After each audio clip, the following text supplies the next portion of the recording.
let's do this. Finally able to start the story quest. Before that, let me just change real quick. Hey, a few things to collect. This being the last. Do I have 10? If I have 10, I might just do 110 just for fun. I mean, sure, if I get C1 that'd be great, but if I don't, I mean, that's fun as well. Building pity, right?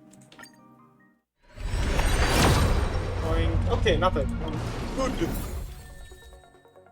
It's fine by me. Okay, I'll do 1 tempo for next year, but that'll be when he comes. Okay, let's check. Yep, this is the only thing I need to do. Let's do this.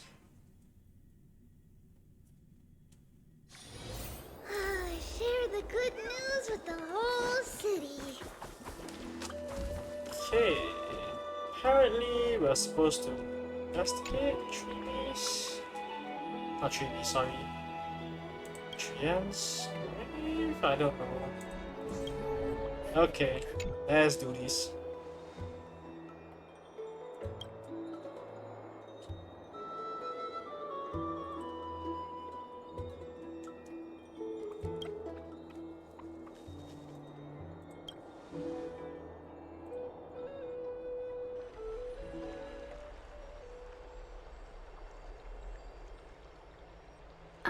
It's you, Cass. I finished the anthology of poems you lent me. Here it is. I thought you'd be too preoccupied to find time for reading. Precisely because of these obligations, I felt compelled to read it swiftly. Wouldn't all these preoccupations slow your pace?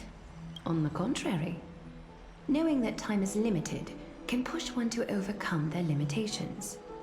The weight of these responsibilities seems to have enhanced my reading efficiency. Great. Okay. I understand completely. During my time at the Grove, the closer exams drew, the more efficient I became at tackling everyday mundane tasks. Anything but my actual studies. Precisely.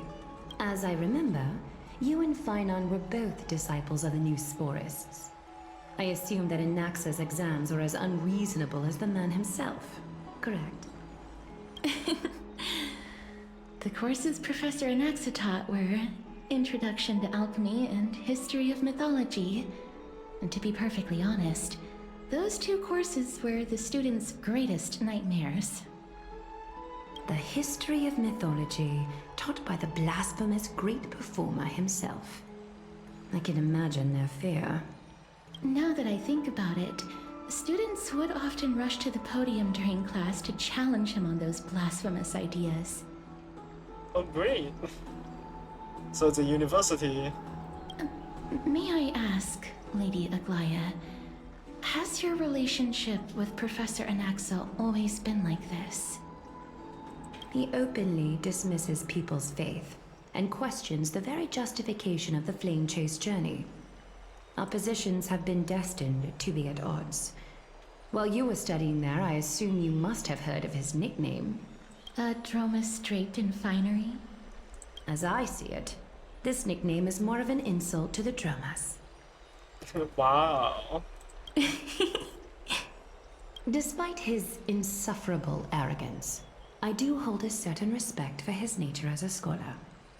To remain true to his principles, he is unafraid to stand opposed to the world, and that requires considerable resolve. Anaxagoras' life is almost like a satire. As a Chrysos heir, he refuses to heed the prophecy, while he disrespects the gods. Well, God is living inside him. The gods have chosen him. He was indeed chosen by Circes. Is something weighing on you, Cass? The golden thread is quivering. I sense there's more to this exchange than idle chatter. With all due respect, I'd like to know what you plan to do with him. In light of his assistance in the battle against the Flame Reaver, I am willing to grant him some time to find a way to remove the core flame. However, if Anaxa decides to make any move that places us in danger, I will not hesitate to take extreme measures. Cool, very cool. Just as I feared. The Flame Chase journey is the destined path for the Chrysos heirs. Yet he now seems more like an empty shell. Given his strong sense of self-respect, I trust that Anaxagoras will make the right decision. I mean, he's dead, no? Or at least that was what I inferred from the last story quest. Still, I can't help but hope for another possibility. Perhaps Anaxa will also overcome his limitations, now that he knows time is limited. I understand your stance. Let's continue this discussion another time. But now, let's greet our guest. You're here. Am I here? I am here. Does this mean you're ready to take on Orynyx's trial? I guess so? I don't think I have anything else to do. It seems that this sacred beast is just as indispensable, given their intricate ties to the Titan. Memmy mem, memmy mem mem mem mem, memmy mem memmy mem. Surrendering the core flame is a Chrysos heir's duty. Your selfless assistance is deeply appreciated. However, I urge you to carefully consider the risks of accepting the trial. Becoming a demigod means forsaking your humanity. You will inherit Orynyx's divinity and bear the time of Amphorius, all on your own. Humanity didn't mean much to me in the first place. Not a human. Turns out I am more similar to a construct, I guess? Okay. From that point onward, your fate will be forever intertwined with ours, never to be separated again, until the end of Genesis. On the contrary, you are the only one who qualifies to attain divinity. Yet, for that very reason, I do not wish to pressure you. Oh. Respect. It's exceedingly rare to find a capable Chrysos heir. If this path proves unattainable, I am willing to lower my expectations. What does that mean? There are still many priests of Yanissopolis and their descendants in the city. If I'm left with no other option, I'll try to find someone worthy among them. I see. Oh. Alright, that's it, I'm out. Mem memmy mem, mem memmy mem mem mem mem mem, memmy. Mem memmy mem, mem memmy mem mem mem hero. Memmy mem mem, mem mem mem mem mem mem. Memmy mem mem mem mem mem, mem mem memmy mem mem. Mem memmy mem mem mem mem mem mem, mem mem memmy mem mem mem. So Mem is a god. It looks like you know that Titan rather well. Memmy mem mem, memmy mem mem mem, memmy mem mem mem mem, memmy mem mem mem memmy mem mem mem. Interesting. Memories that exist outside of your own experiences. I can't explain why, but I can vouch for Mem's words. When I was in the abyss, I heard the Titan's groans, full of pain and grievances, yet without any ill will. Wait a second. Please, memmy mem mem, memmy memmy mem, memmy memmy mem mem. Mem memmy memmy mem mem, mem memmy mem mem mem mem, memmy mem mem mem mem huge. Of course, that's the only word you say. Oh, seems I have no other choice. Since you've made your decision, go back to the bath chamber and get some rest. Trinem will call for you when the ceremony is ready. It is difficult for me, as the guide, to absolve myself from blame for things to have progressed to this point. Time and again, you have risen to the occasion for Akima, Nearly rewarding you with some honeydew is no longer able to express the extent of our gratitude. When the dust settles, I hope that we'll have the chance to have a long chat regarding your return journey and the curse of the sky. It's about time that we lift the taboo and discuss things openly. I wonder why the taboo is there in the first place, though. Before leaving, we should speak with Castorice. So where's Aglaya? Yeah, that's fine. Mister, may everything go well for you and Mem. Thank you, Castorice. It's nothing. I only came to discuss some matters with Lady Aglaya. Previously, I lent her an anthology of poems that Lady Trianne had gifted to me. Tracing back, this anthology was something left for Lady Trianne by a bard before their passing. Although personal properties should be cleared out once their owner has passed on, Lady Trianne gave this book to me since she knew how much I liked to read. So, It just contains an allegory.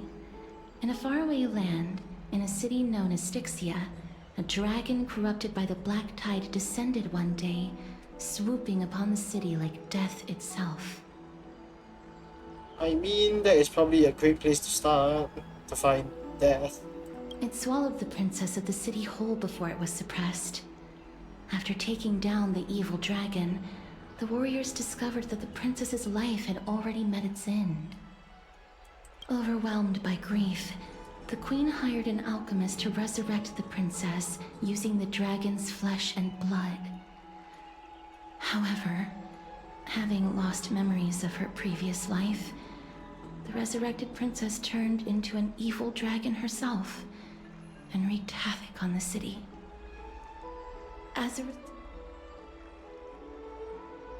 That's a bit dark. Mem, memmy, mem, mem, mem, mem, mem, mem, mem, mem, memmy, mem. The author of this book is Archepia, a wandering bard who traveled to many cities. Among the things she left behind are poems, dictionaries, and many tragicomedy scripts. She even clearly underlined and took notes in books that covered myths with her elegant handwriting. While flipping through these books, I felt like I was afforded a glimpse into the life of Archepia. It felt just like I was traveling with someone that I'd never met before. It was as if she had yet to pass on and was still alive. That's right. Writing, drawing, and taking photographs.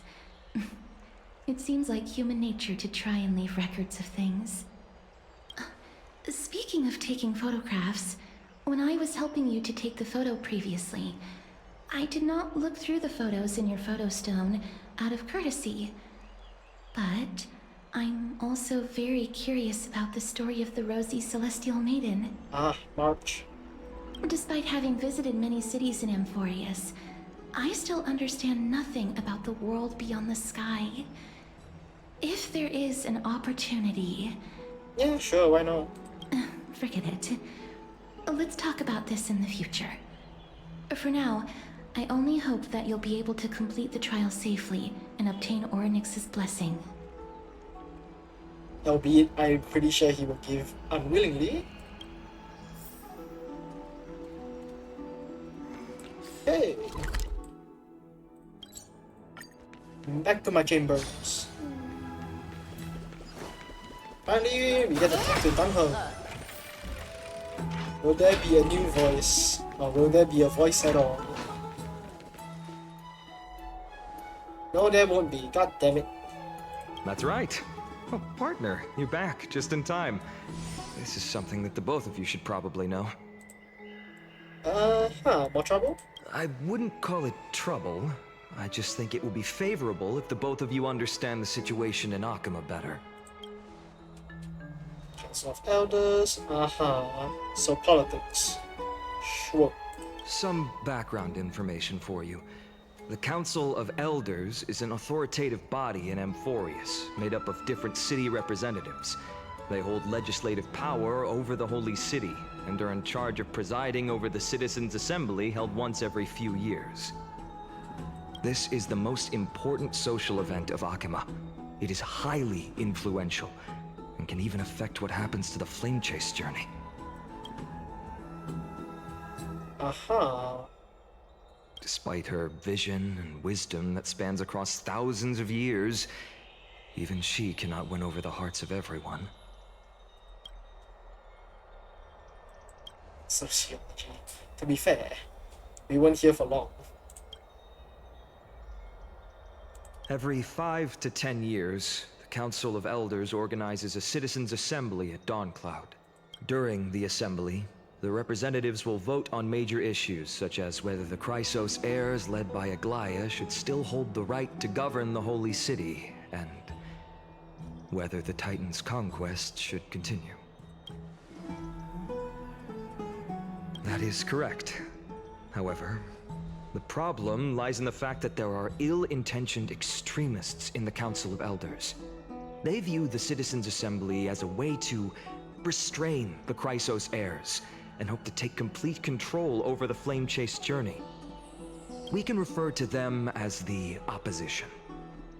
During the assemblies held in the past 100 years, the voices supporting the Opposition have been growing stronger in the shadows. It's only thanks to Aglaya that the Flame Chase journey has been able to continue to this day.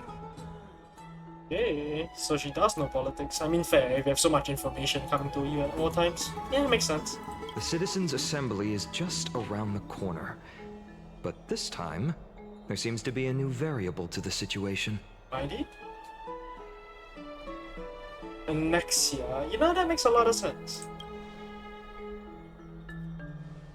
I'm afraid that the Council of Elders might want to take advantage of Professor Anaxa. Oh, why do I keep saying Annexia? Sorry. Oh, I feel like there's supposed to be an I in there. Sorry, Nexa. Aglaya will surely take back Circe's core flame. But with Anaxa's current condition, it's so unique that nobody knows how taking the core flame away from him will affect him. He'll probably die. He has always been someone that is only concerned about his own research. I'm certain that he must want to escape from the monitoring of the Golden Thread and protect himself. If the opposition were to offer an olive branch at this time...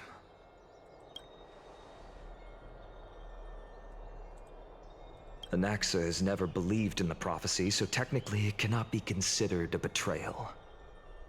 However, he has taught many Chrysos heirs, and has long been considered an important ally of Akima. I truly do not wish to see comrades turning on one another. Fair, fair. As I believe in his character, I plan to plead with Aglaya and try to buy more time for him. Then, the greatest way in which you can help is for you to know what I am fighting for. Yeah, explain.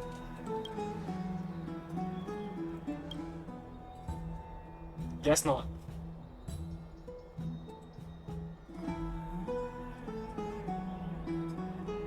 Allow me to apologize for the fact that we always seem to be troubling you. I hope that Oryx will show more benevolence and be more accommodating. I remember that they seemed quite fond of you back in the Abyss. Hey, if we have left, we already did. Let's not think about it too much. Go and rest and regain your strength. We'll meet at the Vortex in a few days. Oh, right. You can read this scroll if you want to find out more about the Council of Elders and the Citizens' Assembly. Okay, let's see. Analysis rules and continue. Okay. Citizenship, politics. Policies. And other stuff that I don't really care for reading. Okay, yeah, sure. Yep, totally great. Yep, read it, totally. Okay, done home.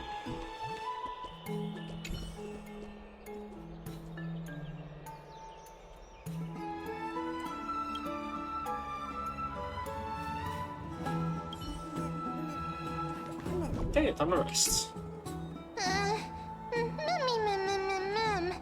Mem, nervous. I'm not technically doing the debate, right? Everything will be fine. Alright.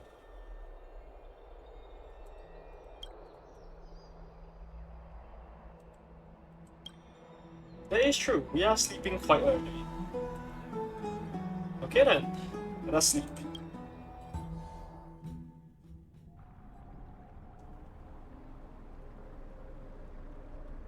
Esteemed one, Orynyx's vacant totem awaits. What's up, guys? If you have already made your preparations to become a pillar of Amphorius, please, step forward. Hi, man. Hi, guys. Accepting a Titan's trial is a very peculiar experience. I'm afraid that I'm not able to accurately describe it. You can only go and experience it for yourself. Sure. I believe that you'll be able to pull it off. Mister, I'm sorry, but I'm not sure what I should say to help calm your nerves. Ah, you don't have to. You being here is enough. Right. Perhaps something like, as long as you can successfully complete this trial, the rest of the Flame Chase journey will be smooth sailing? No, that sounds a little strange. Ah, don't worry. It won't take up too much of your time. Don't worry. You'll definitely make it back alive? Okay, that sounds less and less reassuring, but thank you, Castorice. Oh, sorry. It seems like I've made the mood even heavier. In any case, may everything go your way. Assuming she has watched a lot of her friends fall, that's why she's saying that. Okay, probably not Trina. So. I can still vividly recall when you entered the vortex of Genesis for the first time. At that time, I could never have imagined that a guest from beyond the sky would shoulder the fate of Amphorius. I mean, yeah, you tried to off me. A bit hard to forget that, eh? Don't feel burdened. Just like during the trial of strife, Trinan and Finan will be waiting for you outside. If something unforeseen were to occur, they will intervene in the trial and rescue you. Kinda don't want to put any more pressure on Trina. Like, or Chibi for that fact. May Catholic bless you.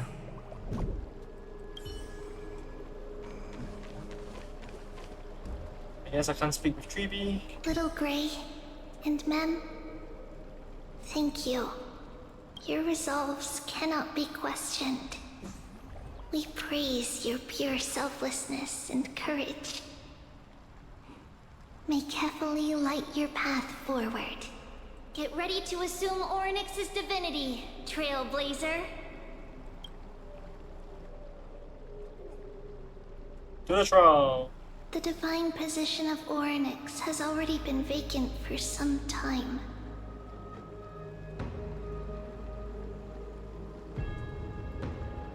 We can feel the space of the trial closing. As there isn't much of their soul left, we'll have to complete the ceremony before their soul completely dissipates. Let's begin. Wait. Fighting fires with what, Sam?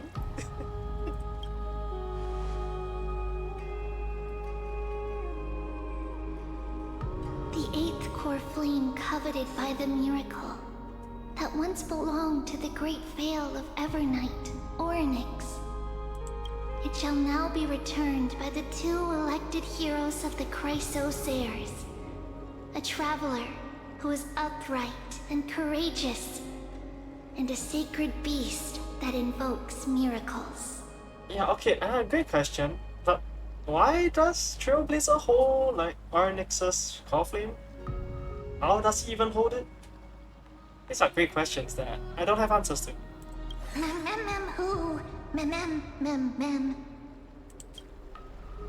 Both of you, please, come forward.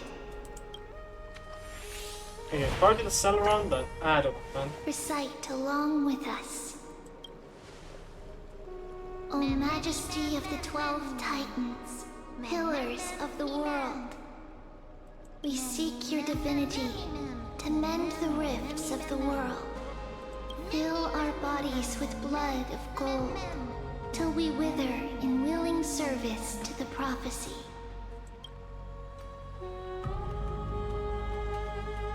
I don't think I have gold blood. Why are you questioning this now, huh? These are just words meant to make the prayer seem more solemn. Please, focus. Okay. And surrender the core flame.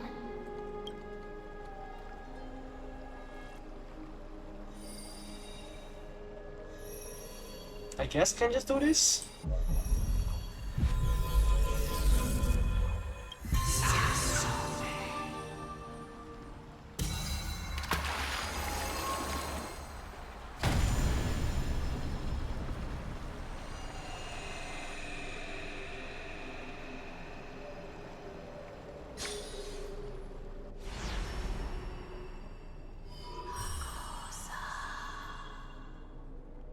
One more. Oryx. Their soul has been waiting for a long time. Perhaps they're also quietly waiting for the arrival of their successor.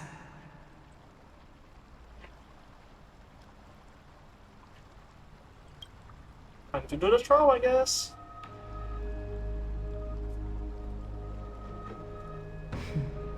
The last time I heard this, things didn't turn out that well. Don't worry, Aglaya. He's tougher than I am, right?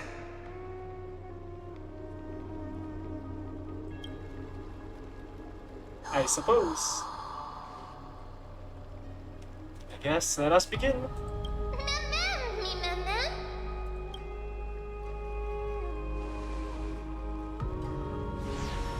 Okay, let's do this.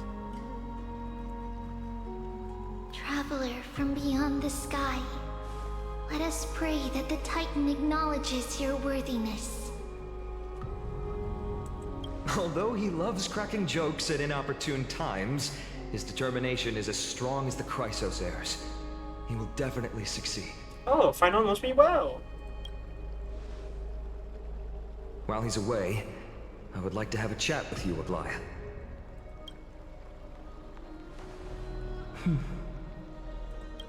Speak. I'm listening. Okay, okay.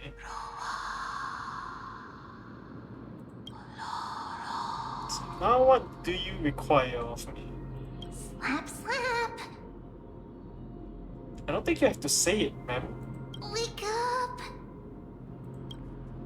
Oh, 2 words this time. How is it? How do you feel? You can speak! Right? I think that it's amazing too. Testing, testing, 1, 2, 3. Testing, testing, 1, 2, 3. And now you're ever so close to becoming the next Paimon. I have such a cute voice. It must be because of all the memories that I collected. They allowed me to grow beyond expectations. Also, listen. The words of the Titan are becoming clearer. Mother. It hurts. Have I finally reached the end? Are the years of isolation coming to an end? Oh, that sounds like Castorice. Or next. Oh, how heartbreaking. Ever since the figure draped in the black cloak robbed them of their core flame, they have been relegated to waiting in isolation in such a confined space. We are going to help alleviate their pain, right? Memories. Broken. I suppose that's the plan. Where? Mother? Who are are they calling out for? I might as well just turn into Trailblazer. Makes the most sense, right? Since I'm doing the trial. Can I actually do this? Why did it allow me to do that? Okay, sure, let's just go for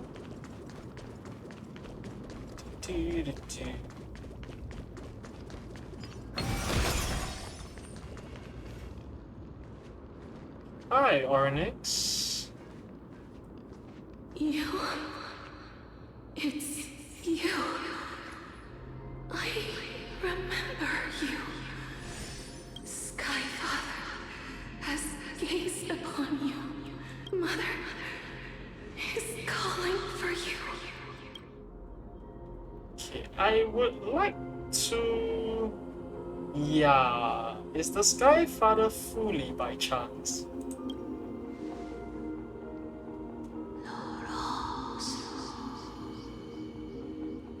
I'm assuming that's not Oryx.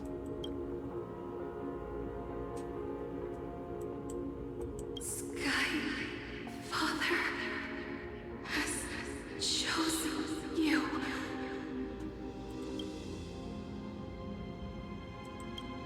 So who is Mother?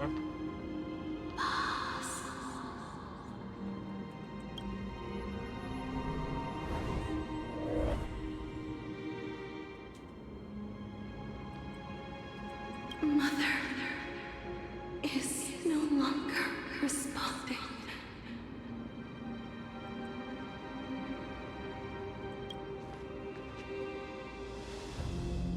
Something important. An important matter.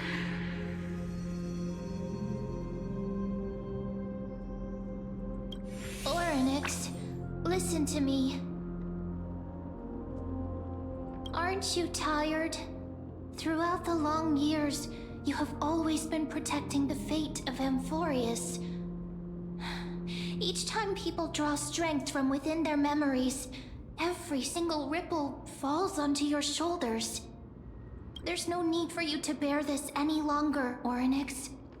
From today onwards, someone else will bear time on your behalf. This is why we have come. Freedom. Freedom. I want freedom. Any freedom she's gonna get, I'm assuming it's a she. It's probably through death. Oh, poor child. Everything will be fine. Let us help you. You can have a good rest now. You know, Mem is probably the mother? And that would make sense, no?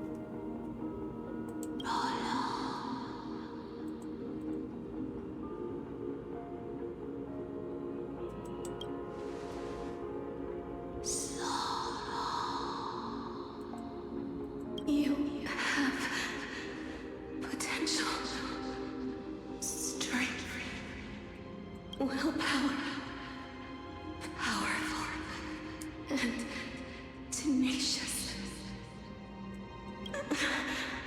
But you lack something. Just one thing. Lacking something. What is it?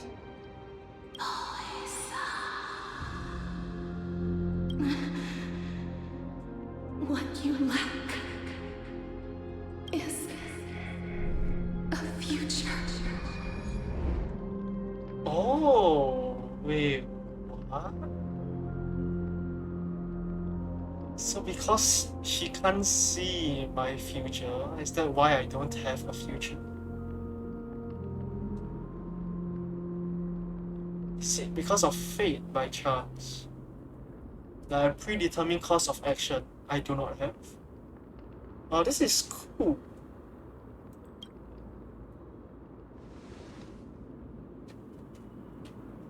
Future?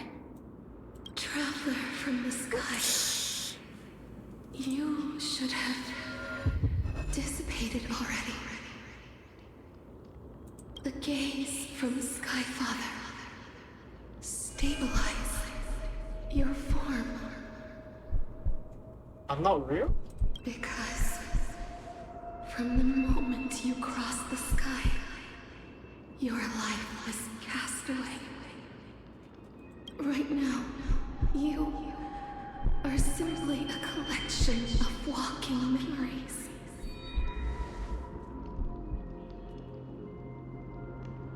So are you saying that I'm a projection, or my physical body isn't here, or what does this mean? What? How is that possible?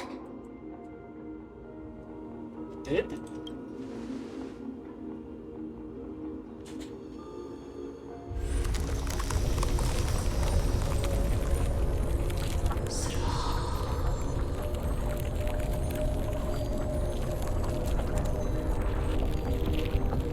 I hear ants.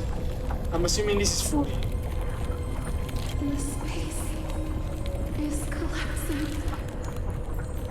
Someone must inherit the authority of time. If the pillar is lost, the laws of time will collapse.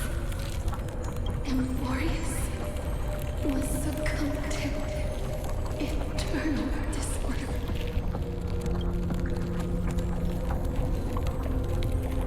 Revive me?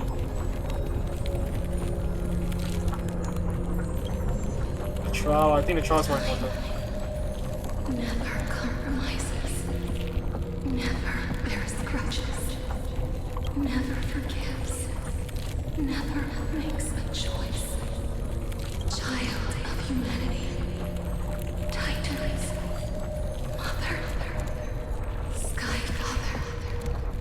Time restrains everything that exists in this world. Oryx's divinity is dissipating? Is the trial coming to an end? Pathstrider of remembrance. My strength. I shall entrust it to you. The fate of the world. If you wish to, save it. Go and find your future that has been stolen. Even if that means you'll have to cheat death. You'll have to challenge that. Hand of shadow, clasped with unyielding fingers.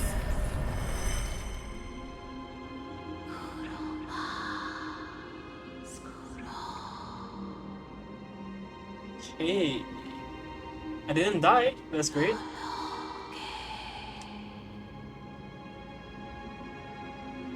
The true trial of time is death? Of future? Huh.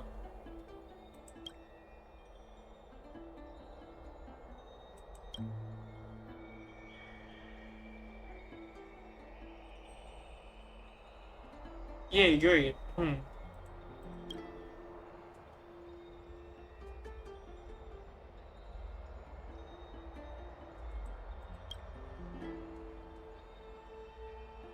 So, what's my superpower?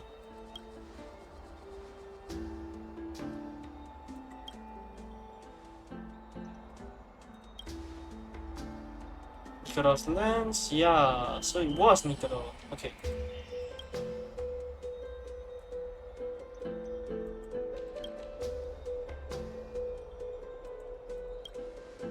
Second ninja, grip profusely from.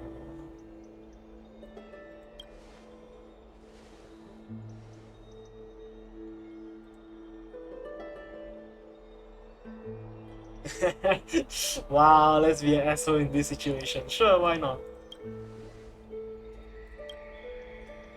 So my body's already dead, that's what you're saying. Living in the form of a memory. Okay. Presents.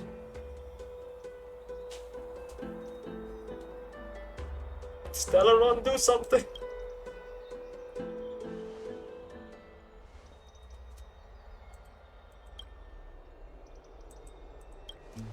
to cheat death.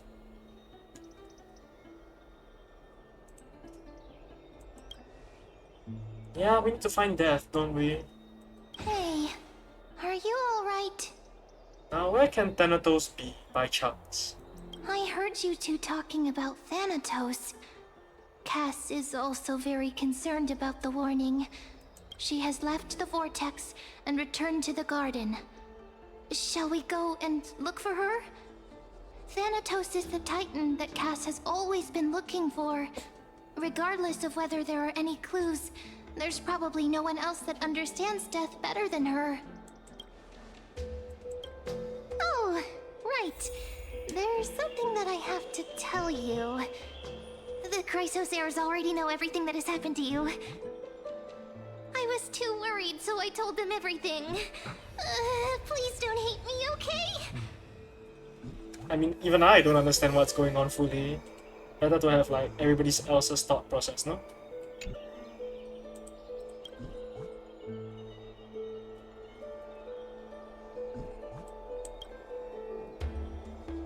Okay, so we need to go to the grove. I mean, that's what gardens meant, I guess. Oh wait, this is the baths. Ah, whatever.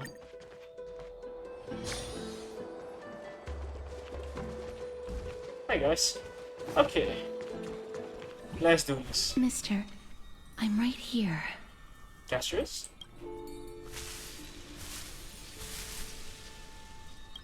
Please stay there and slowly turn around. Does it sound like you're gonna kill me?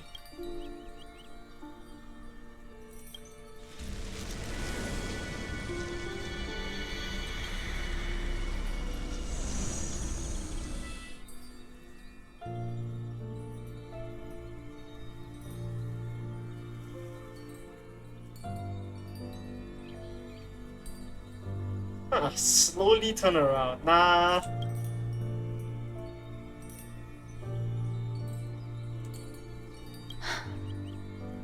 Please pardon me.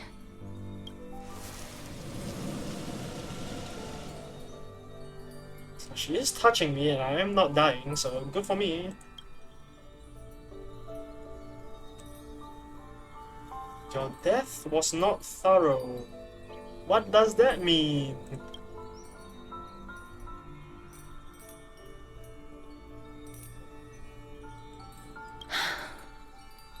Just as I expected.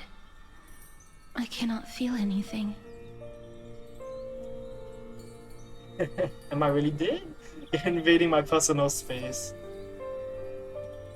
Yeah, so turns out I'm not really alive right now. Apparently I'm just a walking ball of memories. I'm sorry. I just wanted to verify once again. Back at the Grove, I was puzzled as to why you were not affected by my curse. I thought that it might have been the special ability of a traveler from beyond the sky. Never did I expect that this would be the true reason. I'm sorry. I should have noticed that something was amiss earlier. Mister, if my abrupt behavior just now offended you, I hope that you can forgive me. That's fine. I'm just thinking, if your soul has really left your body, as a mortician, I might be able to trace where it has gone to. Ooh, not bad, not bad. Gotta find a trace at least.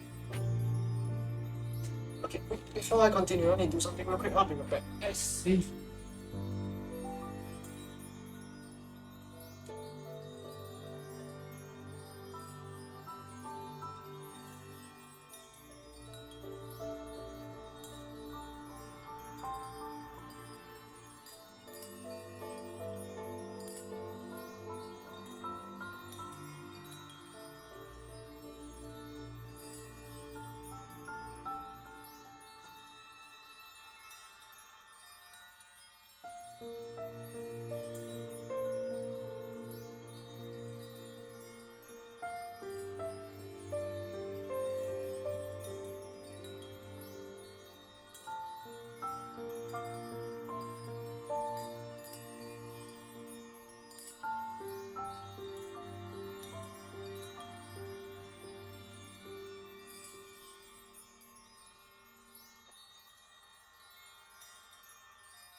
Okay, let's continue for. Cass, did you find anything? My apologies. Not as of yet. Perhaps I have overestimated my capabilities. But, Mister, would you be willing to let me try again? This time, I'll increase the area of contact slightly. Perhaps the result might be different this time. Oh, there is a change. Oh, okay. I mean, you don't have to be slight, right? Really confirm I won't die, right? Alright. I have never touched the living in this way before. If my actions are in any way disrespectful, I hope that you can forgive me.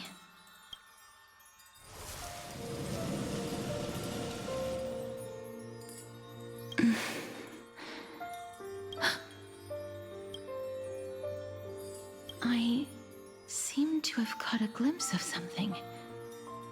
Your soul is currently roaming someplace and cannot find a way to escape. But perhaps it might not be a bad thing. If your soul is still wandering around, it means that we still have time. We have a chance to find it before the fingers of Thanatos sweep everything away. Clues. Just a few more. I need more guidance. Ah, the connection has been severed. With my strength, I'm not able to trace it. It was me. I was a little too hasty. Don't worry, mister. Although we currently have no leads, I will do my best to search for the whereabouts of Thanatos, bring back their core flame, and personally return to you the life that you have lost too soon. I know that I'm lacking in confidence, but I hope that you can keep this promise of mine in mind. Before I manage to deliver on this promise, please do your best to hang on. Amphorius needs you.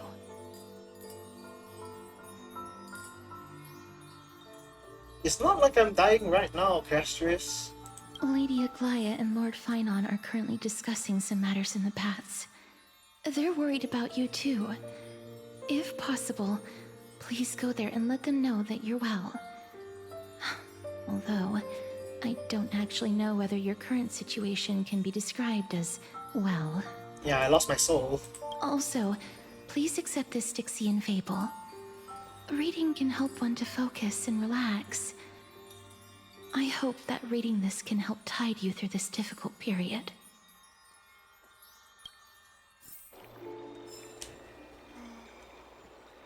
Lady Aglaia and Lord Finon are currently discussing some matters in the Okay, I'm in shock. Okay, let's go, let's go.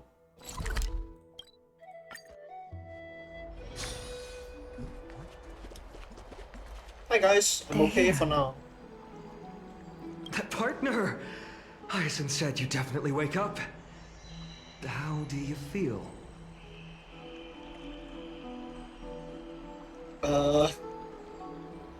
That's the medical prowess of the Twilight Courtyard. Amazing, isn't it? You've completed the trial of time, and I have to admit that the process went better than I expected. Even in the end, that Titan's heart still showed a soft spot for humankind. However, I never expected that two people who have cheated death would appear in Akima at the same time. So Mighty and me, I guess? Can't really consider Castorice cheating death right now. Just as a curse of death, right? That's what we have been talking about. Mighty has been in Akima for such a long time, but has no one thought to study his indestructible body? If there were even any minor breakthroughs, we wouldn't be as clueless as we are right now. Many have had this idea, but so far, there have been no results. If it were successful, Thanatos wouldn't have disappeared without a trace. Nevertheless, now is not the time for us to give up. At the very least, we can still see a glimmer of hope. Cypher. If anyone in this world knows the whereabouts of death, it would be her. I'll try and get her to return to Akima, but do be prepared for a less than ideal outcome. Please understand that throughout the history of Amphorius, no one has ever managed to escape the clutches of death. At the end of time, Thanatos silently awaits all. So, first of all, what happened to my day if that's what's supposed to happen to my day if that's the case? And okay, he can experience that, right? Forgot about the like 10th vertebrae or something, right? Yeah, that's still possible. And then, second of all, Aglaya. Don't take it to heart, partner. After all, you've already created countless miracles along the way, right? Again, not very comforting. But before that, just... What's wrong, Aglaya? Omens always come in pairs. A tiny air current will eventually brew into a storm that tears the sky apart. It's Anaxagoras. He has initiated contact with the Council of Elders. Ooh. Come on, let's eavesdrop. In the end, it has still come down to this. I earnestly hope that your assessment of him is accurate, Finan. Otherwise, the efforts of my teacher and I of the past millennium might be reduced to dust because of that great performer.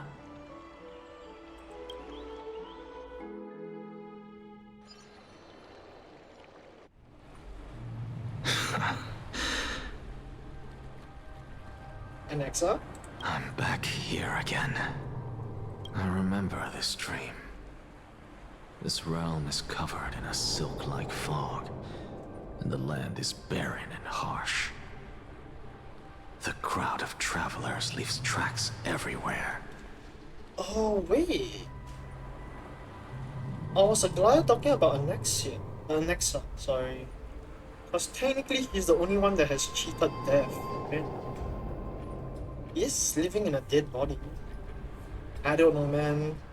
Could mean my day, could mean Anaxa. Hey! Excuse me! What is this place? Where in Amphorius are we? The mutters of the traveler are in a language I'm unable to comprehend. Or perhaps they're just distracted and ignored my question. Tell me, which Titan reigns over this land? And how do I find them?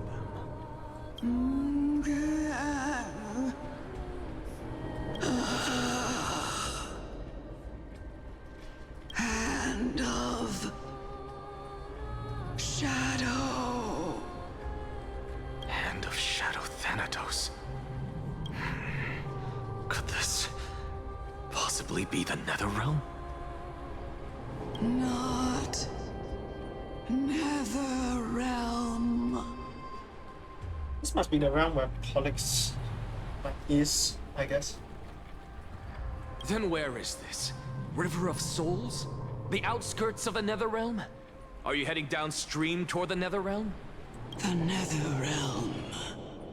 Nothing but an illusion. Titan rejects you. Me. Listen. What? The traveler lifts their wrinkled fingers and remains silent. I look in the direction they are pointing and listen closely. There. A massive shadow brought the sound of rushing tides. The sound of tides. I can hear it.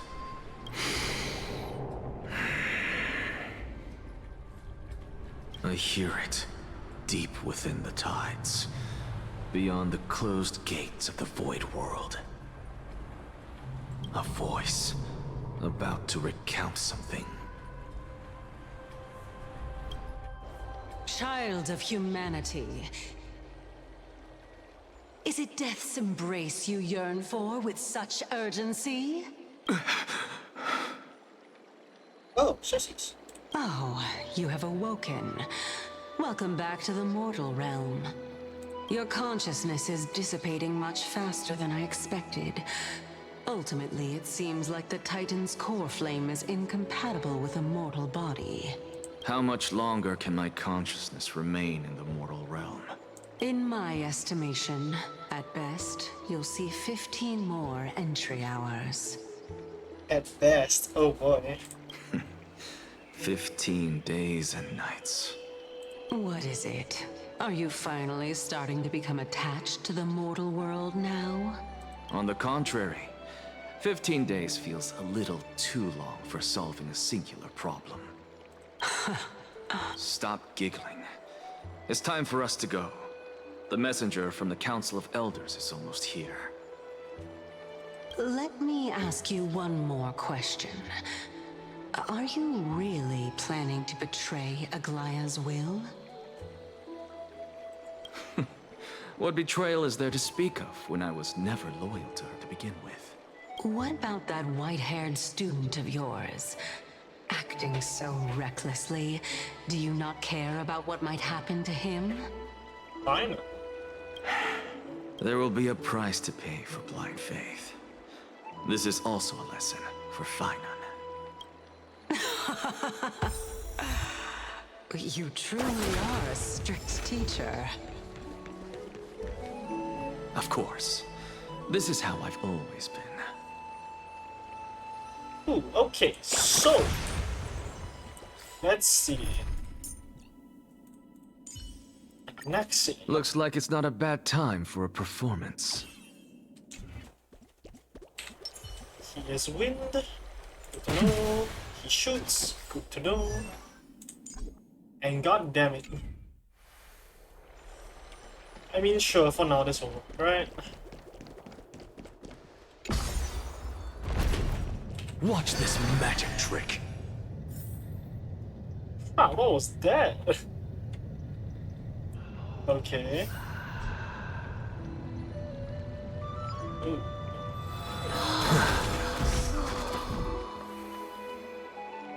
Titans are speaking.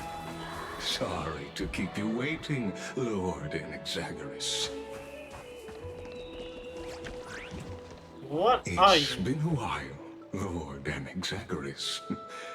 I greet you on behalf of all the citizens of Akima and express my deepest regret about what happened at the Grove of Epiphany.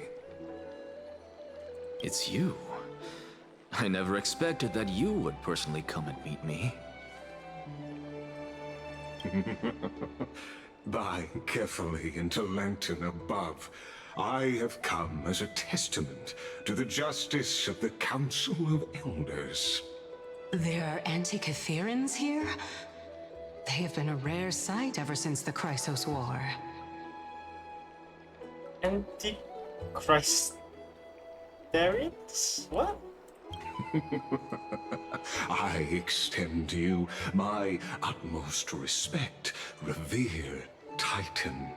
I am Lycurgus, though you may call me Lygus, holding an honorary position within the Council of Elders in Akima, and as the Theoros, I stand to protect the right of all upright citizens to express themselves freely. You can see them too? You know about us. We Antikytherans perceive the world through the amplitude and frequency of souls. Just as I am conscious that Lady Aglaya is secretly listening in on our private meeting from afar.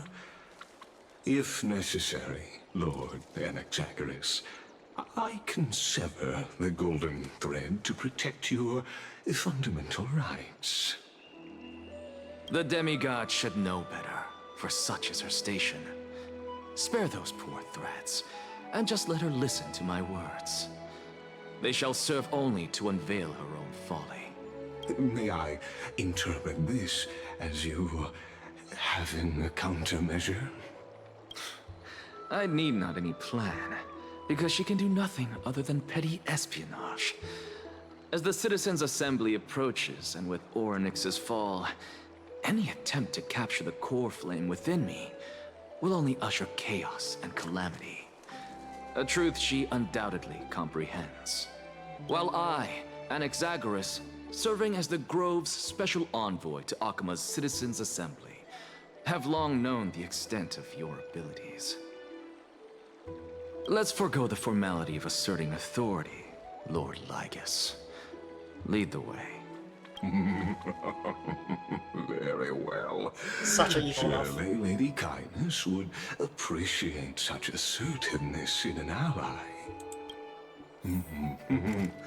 She's been waiting. Follow me, please. Is there something on your mind, Lord Anaxagoras? Nothing, really. It's just a question that I contemplate every time before I ascend to Dawncloud. For the Titans, does the falling equate to death? Ah, a pondering truly deep. Time is on our side. Do you mind sharing your reflections with me? While all living beings must ultimately face their demise, Kefali has yet to meet theirs. Their journey continues unhurriedly along this long path. Are you suggesting that Kefali may not have truly passed? Yes. For dying implies an ongoing process, an action, whereas death signifies a static state, a definitive termination. In contrast to mortals, Titans exist on a grander scale of space and time, thus elongating their passage into death. The notion of their fall is but a misinterpretation born of mortal ignorance. Ah, an intriguing concept, albeit challenging to substantiate. After all, Kefali has maintained a profound silence ever since the era Arasa, while scholars and priests alike have conveyed the message of the gods' imminent fall. Perhaps the gods in their arrogance deemed it beneath them to reveal their perspectives to mortals. I mean, yeah, still can't judge them based on our mortal, perceptions, I guess? Could you elaborate on your statement? Circes, the kin of the Sky Father as recounted in myths, now resides within my brain. Were I to inquire, Kefali would have no cause to refuse. Oh. That very well could be true. But what if the world-bearing Titan still chooses to remain silent? In that case, the myths crafted by the people of Amphorius are nothing more than pitiful jests. It's worth a try. I believe, and I'd love to witness the fruits of your theory and the change it may bring to this imperiled world. Because I completely concur with you on this aspect. If the Titan has indeed met their end, any response from them would be impossible.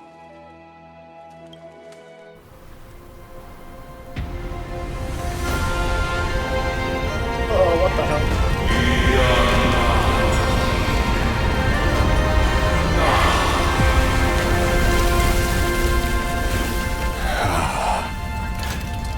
Please, Professor. Bro, that's so loud. Holy shit. The children of humanity have indeed created a spectacle. Welcome to Dawncloud. The atmosphere here carries a greater sense of solemnity than the mundane clamor of the Marmorial Palace, with entry permitted only to the invited. Only esteemed beings grace this place, and among them, I've received priests, scholars, warriors, and now we even have the honor to be in the presence of a titan. Oh, what a joyous occasion. Once deemed a blasphemer, now a surrogate for revered divinity. The honor should rightfully be mine, shouldn't it? I'll notify Kindness and the others of your arrival. Kindly wait for a moment. A soldier will be here to guide you shortly. In the meanwhile, you're welcome to explore the vicinity, but kindly remain within the guard's view. Delaying the crucial meeting is something none of us wish to see, I presume. I'm well aware of Kindness's methods. There's no need to emphasize that. As you wish. Your cooperation is much appreciated. Interesting. Alas, I had hoped for a brilliant plan from you, but it turns out you just left one cage to enter another. Save your concerns. I know very well what I'm doing. I shall depart to explore the surroundings then. Now that I look around, I wonder if there are any murals bearing my portrait around here. I'm quite intrigued to see how the children of humanity beyond the grove perceive another Titan. Off you go. I won't be joining you. This Titan appears to be quite at ease. I should investigate the Council of Elders' recent activities first. Be aware, I can hear you perfectly well from here.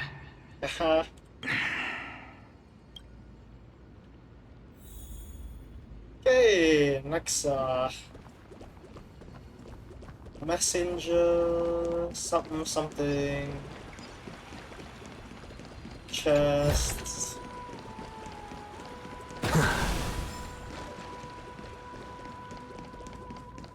Maybe I just go for it, yeah. Let's get you.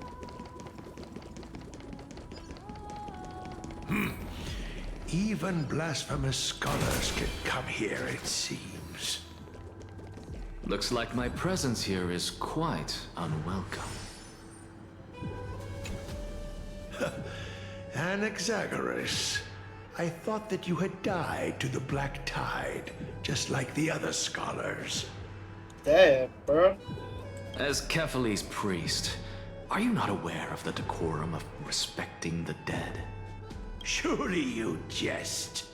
You blasphemous heretics are not worthy of respect from the Supreme Being. So you are racist.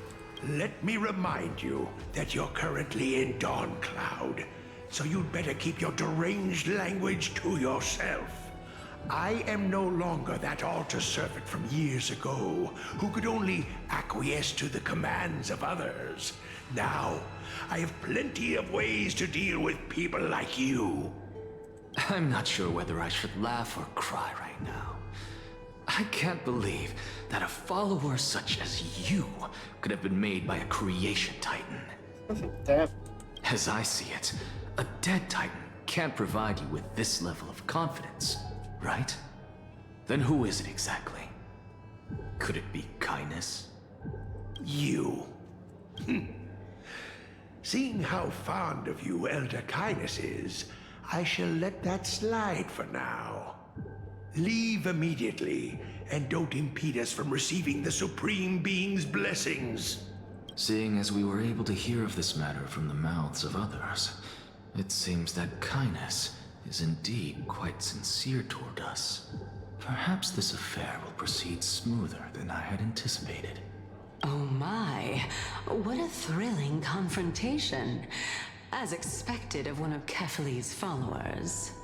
Are you praising or insulting him? Praising him, of course. As a believer of the God of Deliverance, it is only natural that he detests evil. Ah, so you are roasting Alexa. Didn't you hear me? I asked you to leave. Go as far away from here as possible. Don't mutter to yourself like some sort of madman and disturb my meditation.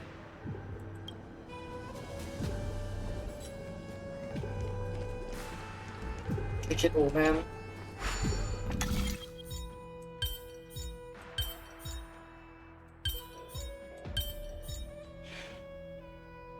Wait, what?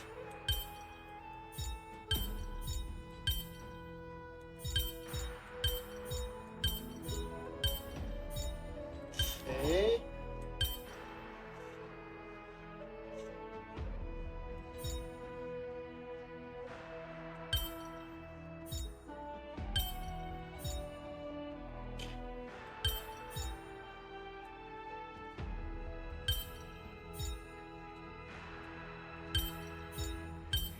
There we go.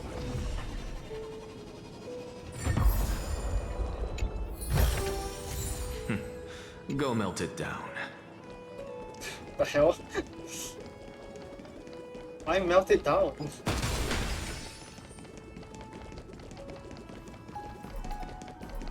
Professor Anaxa! Over here! Okay.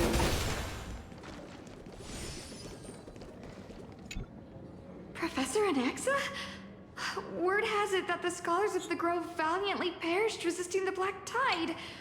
To find you here safe and sound, thank the fates. Technically not wrong. You could say it's the fates toying with us. It's only the Cremnoans and Idonians who chase glory through death. But your survival is a victory in itself. I'd settle for that gladly. So, are you here to report the incident to the Council? I heard that after the Black Tide devoured the Grove, Akuma would be next in line, even with the demigod of strife standing alongside humankind. Tell me, how much does the Council of Elders know about the Black Tide? Once Kindness and her followers learned of Circe's and Orynyx's fall, they proclaimed in the council that the Flame Chasers could no longer stand against the calamity alone. Yet, when the Crown Prince ascended to godhood and repelled the Black Tide, she immediately altered her tune, declaring that all was resolved beyond Akuma, with the only remaining menace now being Aglaya and her adherents. They might well make their move at the upcoming Citizens' Assembly. Damn, betrayal.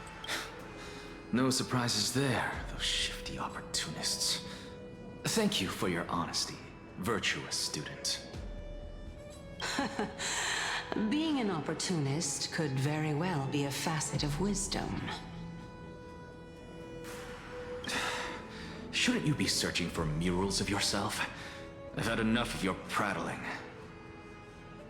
I was really curious to see how you would find the middle ground between both factions, so I came to listen in. But it seems as though this Kindness is much more ruthless than Aglaya. If so, why do you want to work with her? Could it be that perhaps you've decided to readily surrender this hollow shell of yours, just because you feel like death is fast approaching? I'm afraid you'll be sorely disappointed if that's what you truly think. I've had enough of this. Could the 15th entry hour arrive any faster? Oh well. Okay then.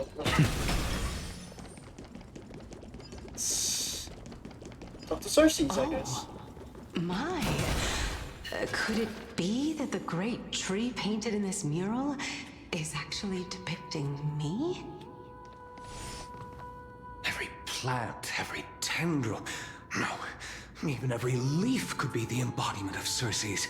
As a result, mere mortals who did not know what the Titan actually looked like chose to paint them as a giant tree instead.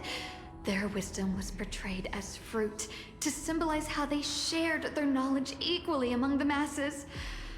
Such exquisiteness indeed. This mural is quite abstract. I really can't tell whether you are praising or demeaning yourself. Now I'm quite curious whether the Reason Titan has studied figures of speech before. Of course I find such stylistic devices interesting. For all we know, this could be the answer to the question, what exactly are we?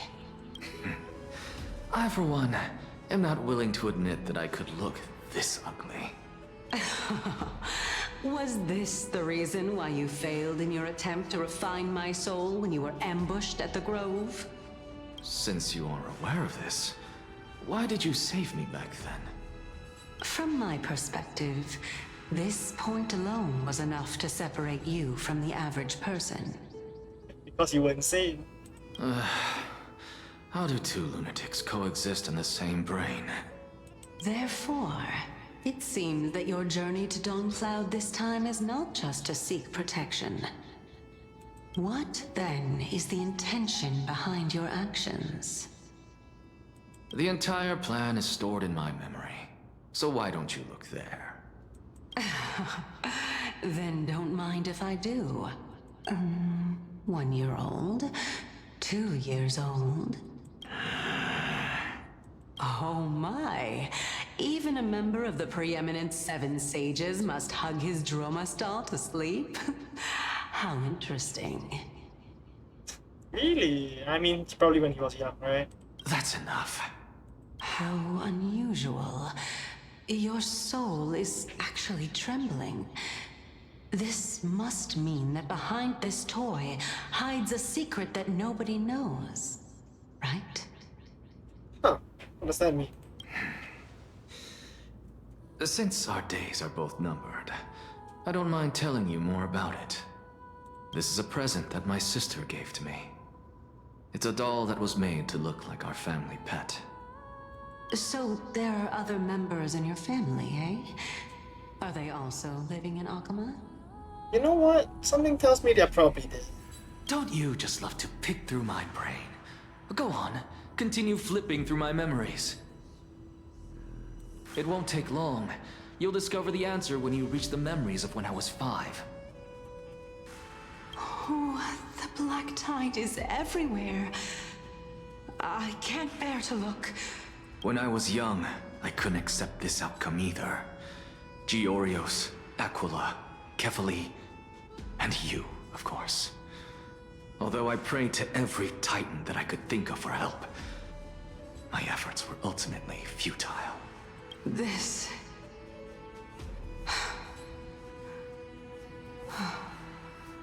Could this be the inception of your research into alchemy? Indeed it was. Everything started from that verdant courtyard of yours. When I was pursuing my education there, I naturally also came to learn of Thelesis' theory as well. Oh, I remember that person. He was the one to come up with the concept of souls, right? Not only that, he also believed that life, as well as the composition, movement, and transformation of matter, all stem from souls themselves. This is why I thought that, since all living things stemmed from the same origin, why could I not sacrifice myself in order to resurrect my nearest and dearest? Anaxa, you... Pedoclus? Doculus? I don't know. I did it, teacher. But this is absolute blasphemy. Regardless of how much freedom the Grove provides, such an act could cause you to be burned at the pyre. Your beloved, where is she now? Send her away from the Grove at once, to a place where nobody will ever be able to find her. Otherwise, the both of us will be judged by the Council of the Seven Sages. Calm down, teacher. My sister, she's still not in the mortal realm, even to this day. What do you mean? It was naive of me to think that I could snatch the deceased from Thanatos' grip by merely sacrificing one eye. Equivalent exchange. All I received for that price was but an opportunity to see her for one final time. Nothing more. Oh, let it go, Anaxa. As one of my best students, I cannot watch you go down the wrong path without doing anything to stop it. Never do something taboo ever again. Don't disappoint the deceased, and never harm yourself. If you can do that, this classroom will still be yours, and you'll have a chance to live out your own life. Since I was able to see her one last time, I have no other desires. You're right, teacher. It's time for me to start a new life. And move on! I am sincerely glad for you, child. Now then, what topic would you like to study?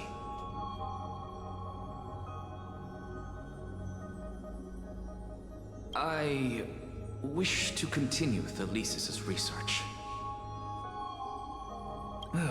Continue the research into souls, but you know that the Grove has long since understood his philosophy like the back of their hands.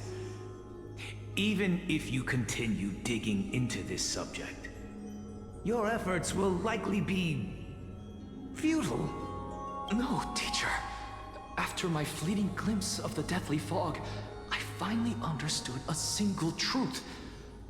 Since ancient days, our understanding of the souls is but the tip of the iceberg. I may have lost an eye, but my view of the world has become clearer than ever. I have grasped the truth with my bare hands.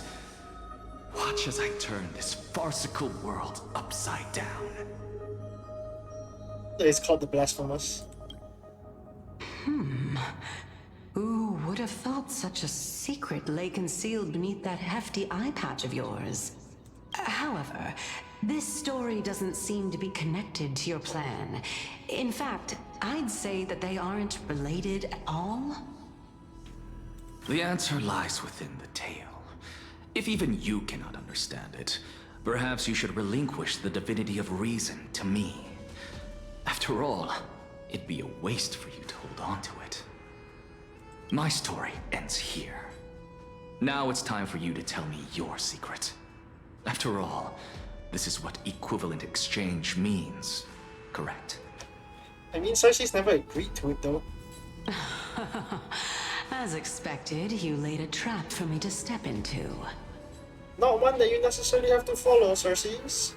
Unfortunately, even if I was willing to talk about my past, I may not know more about it than you do. Oh? Are you saying that the renowned Reason Titan is now admitting a lack of wisdom? Your followers are going to be sorely disappointed by this. Child of humanity, remember this.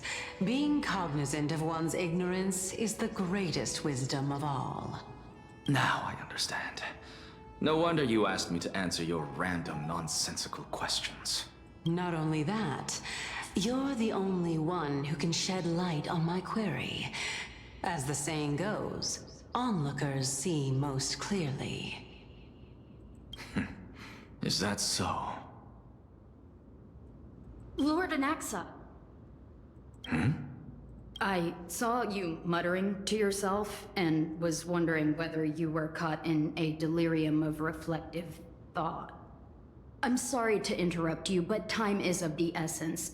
Bruh, you delusional or something? But we have a job to do. Let's go. I have a message from Lord Lygus. Lady Kindness has met up with the Council of Elders and is awaiting your arrival. So please depart forthwith. It's finally time. Well, that sounds like Blade there, but okay. Carefully. The one who created the world, and the one who bears the world. If you truly have not met your end, how will you answer the challenges of those who defy you? I didn't expect you to agree to Lady Kindness's invitation. What a wonderful turn of events. To tell you the truth, there are many people who hold grudges against that Lady Goldweaver. No surprise. Isn't that the Dromas draped in finery? Avoid his gaze. I don't acquaint myself with blasphemers. Interesting. Don't worry. He's too full of pride to pay us any attention. What Your you say? nickname is Dromas as well? You must really like those creatures. Okay, lick cradled by a volcano. Ooh.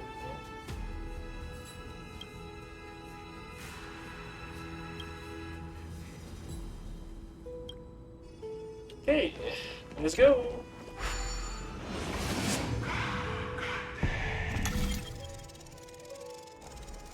Onwards. A student of Empedocles? I hear that his views run counter to the Venerationists. This is what being a scholar is about. A collision of ideas only occurs when there are differences in beliefs, and it is such collisions that lead to progress. Yet, in my view, Lord Lygus and Lady Kindness are just ahead. Oh, I I'll shouldn't have take stopped my that. leave for now. Adios, man. Adios, sis. Blessing. I should probably go up. I think this is a dead end, if I'm correct. That is a dead end, okay. Onwards. Bang. Bang.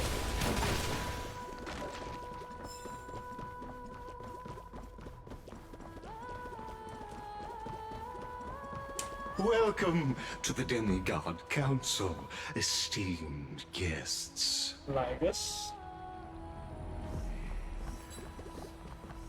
Lord Anaxagoras, oh, I've heard so much about you. Head of the Nusporists of the Grove of Epiphany, notorious blasphemer, a Chrysos heir who bears Circe's core flame, a survivor of the Grove Calamity. Did I miss anything? Well, if so, please be so kind as to enlighten me. Since Lady Kindness is already well acquainted with me, I won't waste any effort introducing myself again. But then again, perhaps the customs are different here. Back in my hometown, there is a form of etiquette known as honoring guests. The host will welcome their guest with warm hospitality by treating them to fine wine and a cozy bed. And yet, ever since I arrived, I have not been welcomed with warm courtesy or ceremonial gifts. Instead, I am met with intense scrutiny. Even more absurd, the host has sharpened their blade and instructed their servants to lie in wait in the shadows. You gonna murder me, bro? Perhaps you intend to cut open my heart, retrieve the core flame, and then hold a grand feast for all of the guests. Everyone, stand down. Thank you for understanding. I am but a feeble scholar who is not used to the stench of avarice and blood. The sarcasm is just dripping out of him, of her. No need to be humble, my lord. From my perspective, your courage and gumption are worthy of the reputation of the Seven Sages. Your bravery is more than adequate to accomplish our perilous endeavor. So, you wish to start a war? Well, since the Chrysos heirs are calling for war, we will respond in kind. Conflict is inevitable. Since Aglaya endeavors to suppress the virtuous commoners with blood of gold, we will not hesitate to display the rights and mettle the citizens of Akama are so entitled to. As to your question of whether peace is still a viable option, well, to that I can only say this. Everything hinges on the next citizens' assembly and whether they have a sudden epiphany amid the clamor of the masses. And since you, as a Chrysos heir, accepted our invitation, you have indeed given us a glimmer of hope. What brazen arrogance. What you're saying right now is worlds apart from what you were saying before you retired your cleaners. I don't deny it. After all, they're responsible for cleaning up any threats, and just a moment ago, you were on the side of the Chrysos heirs. So you will have me clean? But now that you're an ally of ours, we can continue talking somewhere else. As you know, these walls have ears. All these threads. I was fortunate enough to have the opportunity to discuss a treatise about the Venerationists with your teacher, Empedocles. Yet, it seems you subscribe to the Nusporists instead, Lord Anaxa. I've heard that this school of thought is one with many detractors. It's normal for ideas to have supporters and dissenters, just like how there are two types of people in this world: geniuses and dimwits. Okay, I see a conflict there. Interesting.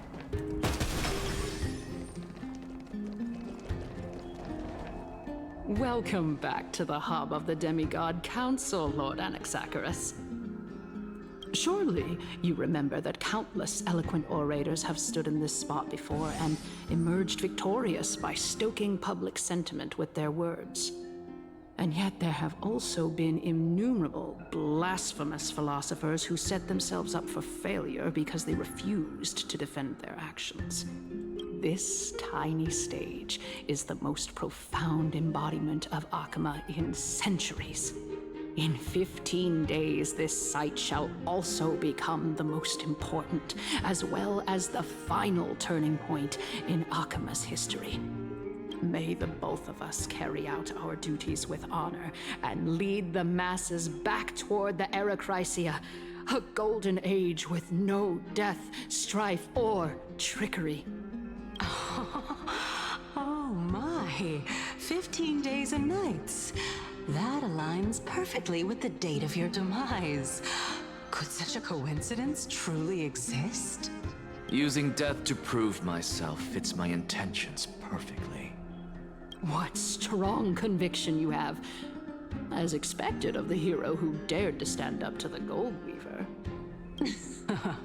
As expected, she misunderstands you. That's enough, Lady Kindness. Dispense with the niceties.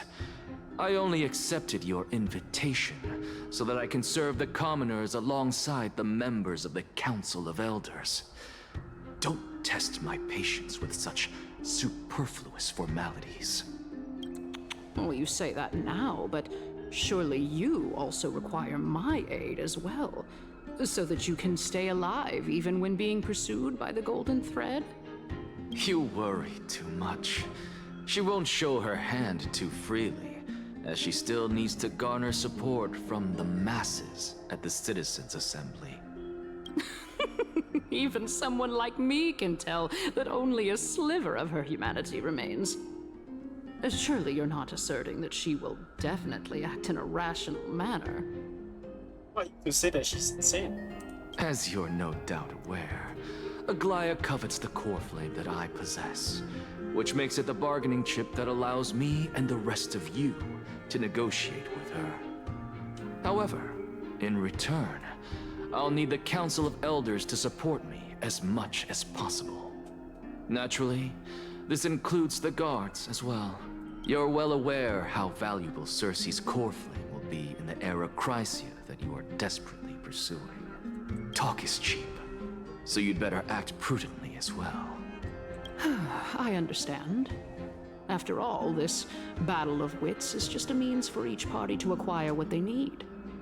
As long as your request is reasonable, the Council of Elders never shortchanges its allies. Since we're both intent on mutual cooperation, let's not mince words and just speak plainly to each other. What do you need? Let us decide how much we can secure for ourselves and how much we're willing to sacrifice, like true philosophers, with our words and wisdom. Oh, debate time. Okay. Continuing from the earlier topic, let us discuss our common enemy, Aglaya. She is the second most experienced Chrysos heir across the whole of Akama, who has gradually lost her humanity to the ravages of time and the ablation of the core flame. A formidable opponent indeed. Admittedly, there is ample reason for her to take your life. Yet your previous reasoning is quite sound. As a seasoned political animal, it's unclear whether she will actually cross that irreversible boundary. Moreover, she still needs you alive so that the Titan's trial can be completed. Is there anyone present who can swear by the sacred vow of Kefali and guarantee that you weren't in league with that woman before coming here? Are you just trying to pull the wool over our eyes and aid her in her savagery?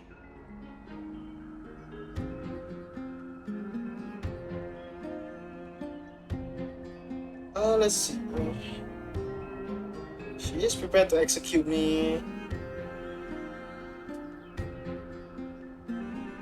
Yeah, I mean, this is the most reasonable. If Aglaya required a suitably intelligent Chrysos heir, then I'm the best fit for her needs. However, it's quite evident that she has no need for a Chrysos heir who could break free of her control at any time. Since I believe in neither Titans nor the prophecy, there's no way that I would willingly walk on the path that she extols. Given how rigorously she enforces her principles, how would she ever accept a heretic such as me? I understand what you mean. At the very least, the both of us agree that this tyrant who wallows in extravagance and greed is the greatest threat to achieving peace in Akama. The Council of Elders is willing to defend your right to live, just as we defend every oppressed citizen. However, I regret to say that sentiments in favor of the Chrysos heirs and Aglaya are only growing in magnitude. The peace that we are aspiring toward, as well as everything that we hold dear, will be destroyed completely. The city will be burned to ashes, and the citizens' blood will be shed. Tell me, what are you willing to do for our esteemed citizens so that they can vanquish the enemies of our fine city? Wait, you want the citizens to vanquish the Chrysos heir? That is really tough, bro.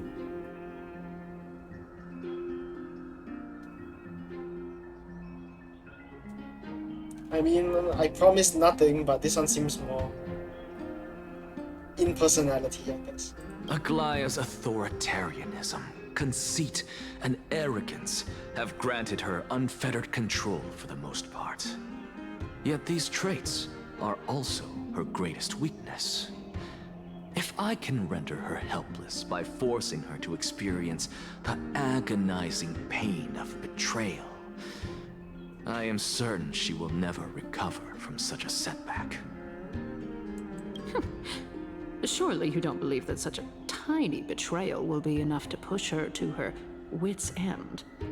What's more, there are many who remain silent, merely watching to see how much chaos I can unleash. Not to mention, you know full well that the Chrysos heirs have never been a united front. In the name of Kefali, Akama thanks you for your sincere and valuable thoughts. At this stage, it's clear that you and I understand the benefits to be won from this discussion. Let me put it plainly. The Council of Elders has always been renowned for its fairness, and that fairness is built on a foundation of sincerity. The Council of Elders has vowed to all citizens of Akaba that it will always remain loyal to them. As for you, my lord, how will you guarantee that you will be able to live up to such earnestness and will not betray Akama's indomitable citizens when the opportunity presents itself? Just as you now betray Aglaya when it suits you. Surely you jest. My loyalty does not need to be proven. The fact that the Council of Elders is asking for proof of my loyalty is itself akin to a form of betrayal. I am incredibly honored to have witnessed the both of you bury the hatchet in a civilized manner. However, I am afraid that I must interrupt for a brief moment. As the Theoros, I have observed the following. Lady Aglaya, the Goldweaver, is currently on her way to Dawncloud. Oh. Well, I do believe that we might have a slight overabundance of guests today. Feeling dissatisfied, Lady Kindness? Despite the Council of Elders' lofty residence on Dawncloud, it must still tolerate the whims of the Chrysos heirs. You are still under the thumb of Aglaya. So you were holding back just now. Seems like you are better at playing this game than I. In any case, I'm glad that she's arriving here. So tell me, Anaxagoras, now that you're an ally of mine, if Aglaya were to demand that I hand you over, what should I do? You can do as she says.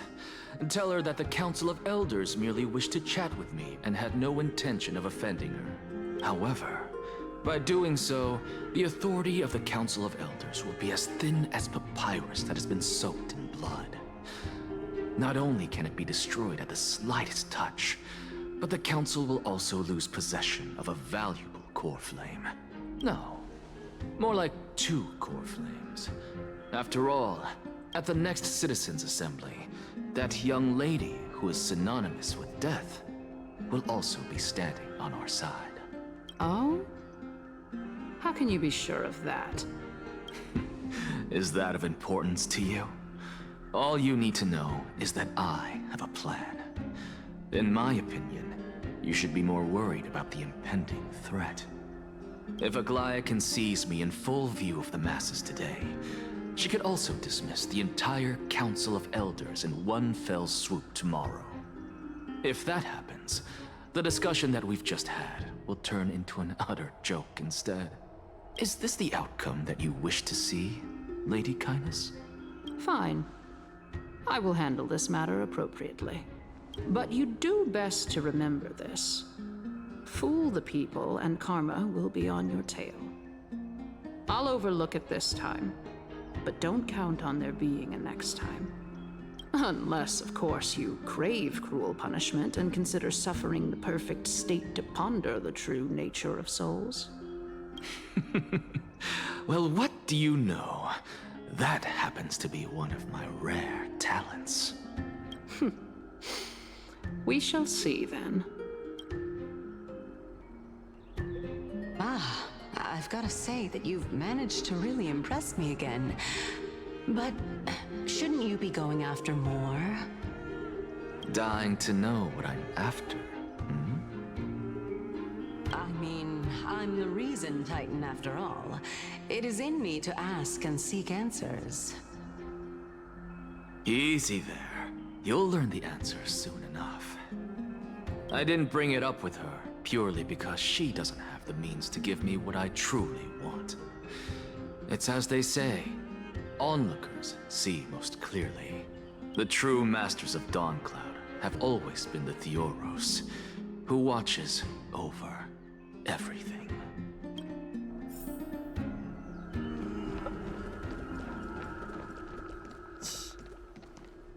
An expected visitor.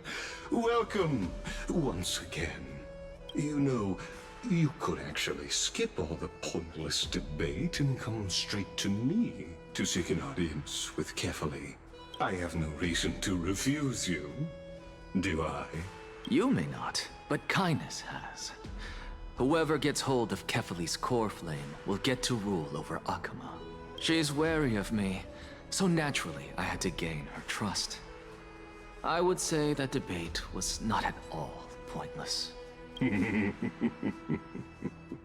Very true. In my view, this individual has gone to great lengths to get close to Kefali. He might very well be plotting something nefarious against the Titan. Are you still willing to let him pass, knowing this? Yes, very much so. All living creations are always free to visit Kefale's transcendent vessel. This comes with being the World-Bearer. How convenient it is to be able to hear what they say. It is truly my honor to speak to a venerated Titan in person. Please, go ahead. Let me join you both on this journey. Oh, a bygone myth tells of an occasion where Kefale once answered their followers' questions on the peak of the Holy Mountain. Their followers have since believed that scaling this Titan cliff is one way of being with the god. Hear that? It's not every day that you get to climb a mountain with Circes. You should sing me a hymn of praise. Titan hymns are beyond me. I thought he has a gun though. He did not get a gun.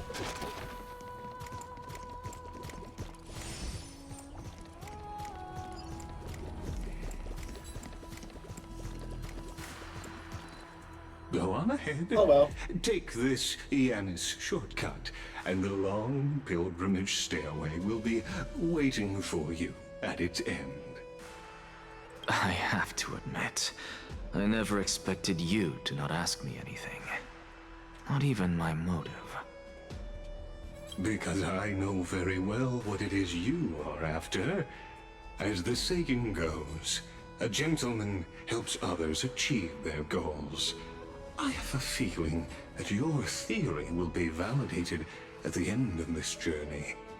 I believe Kefale will not deprive you of your right to ask your question, especially now that you're on the brink of death. You must be closer to Kefale than anyone else. Wouldn't you agree? I hope things go as you say, then. Putting a child of justice into a farcical world is bound to turn it upside down. It is my hope that you bring a much-needed change to this world which is on the brink of destruction. What do you want exactly? Still never quite got that. Hey, let's grab you. Go melt it down.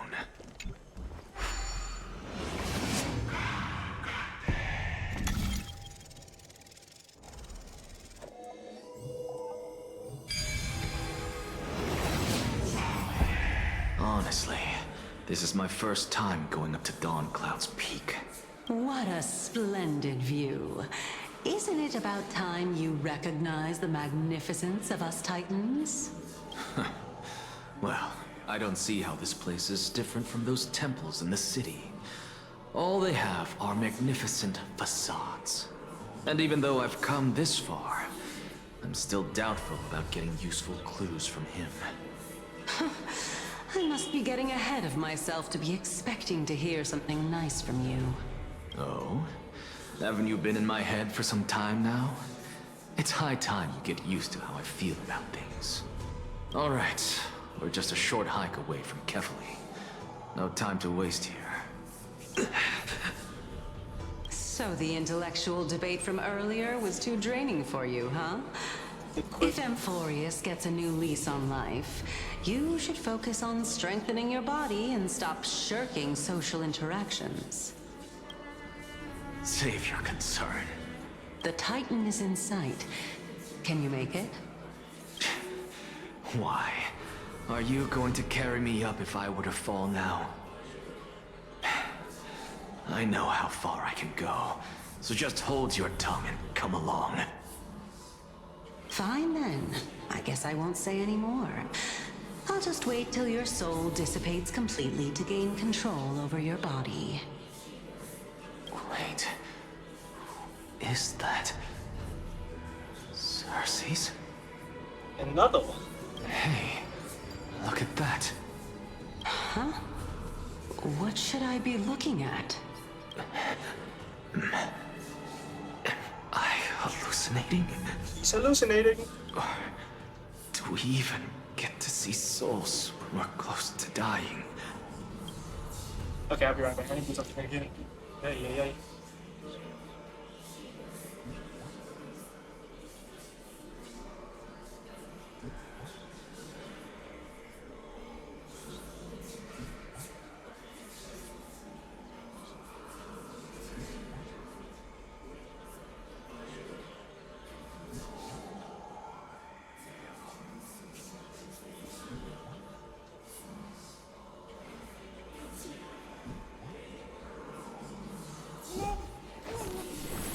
All things are connected by origin and are made of the same essence.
Let's continue.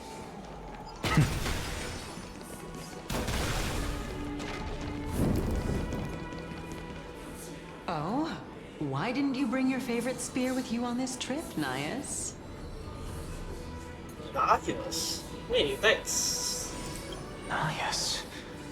I know I've heard this name somewhere. It's the Strife Titan's name. Huh. It's unfortunate. The Black Tide destroyed every last inch of my calyx. How could that be? Even a creation of Georios, from their prized ores and molten fire, couldn't escape the fate of destruction? Hey, Circes. Do you know a certain Nias? Nias? No, not that I remember. How did you even think up such a strange name? I just saw him. Nias. A warrior-like figure who was just chatting with you here. No, I have no such memory. Could you be hallucinating? Yes, he is.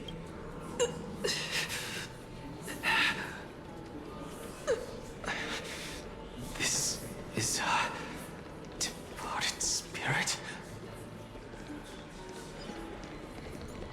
Oh.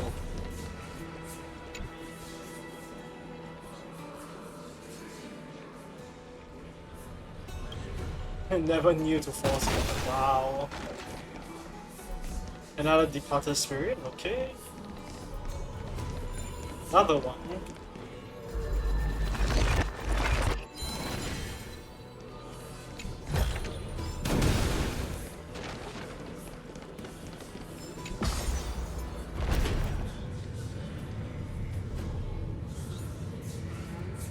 So, turns out Nexa is hallucinating like hell. And outside. You two again. Enough about me. Did Kaos ever reply to you? Well, regrettably. Seems like the price of becoming a demigod is a lot heftier than we thought. Kaos. Demigod. I've never heard of this person. Which Titan's authority did he inherit? Chaos? Wasn't he a primordial? Look on the bright side, Nias. Since we've come all this way, I doubt he'd snub his old friends, would he? Let's just hope we mean as much as the world to him. Hey! Are you seeing that same hallucination again? Yes. It's still you, Anais, but you're now talking about a certain Chaos. I'm guessing he's... Chaos? This name sounds just as strange to me. Never mind. I think I know what this is about. If things are as I thought, then they aren't hallucinations, but... Maybe maybe they were demigods before they were gods, and these were their vessels? I don't know. the souls of people. What? But if those are the souls of the dead, then what am I? Beats me. For all I know, you're just an illusion I conjured up in my dying moments. Let's just keep going. As long as I take in more sights and hear more stories. Know your limits. Wander too far among the dead, and even I might not be able to save you. Fine. If this is indeed as I thought, then this will be very amusing. Go melt it down. So... Damn it! I stopped it far enough. Can you keep going? Of course. I'm just... If I knew we had to climb a mountain, I wouldn't have come along with you. But you're floating! I guess this also counts as one aspect of the world-bearing burden. If Amphorius does have a next life, you may want to get your body in shape. Keep your sarcasm to yourself. I'm not getting anything of value from them. I would sooner throw myself off this cliff and hit rock bottom than exercise even a little. I am Calypso of the eminent Seven Sages, after all. Training would make me no different from those Helcalithist barbarians. Calypso. She's one of the Seven Sages. A member of the Grove? No, she can't be. I would know her name if she really were one of the Seven Sages. Hey, Circes. Does the name Calypso ring a bell? Circes? They're gone. But she's not here anymore. Doesn't matter. I can do this myself. Oh, Looks the like whispers, I'm nearly man. there now. The land of the dead. Oh, beautiful old world.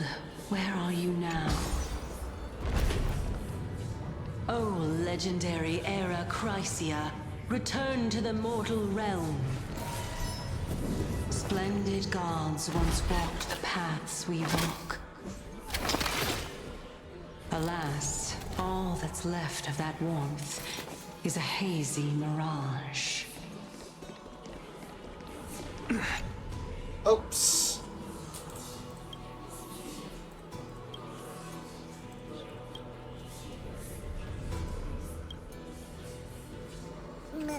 Oh well.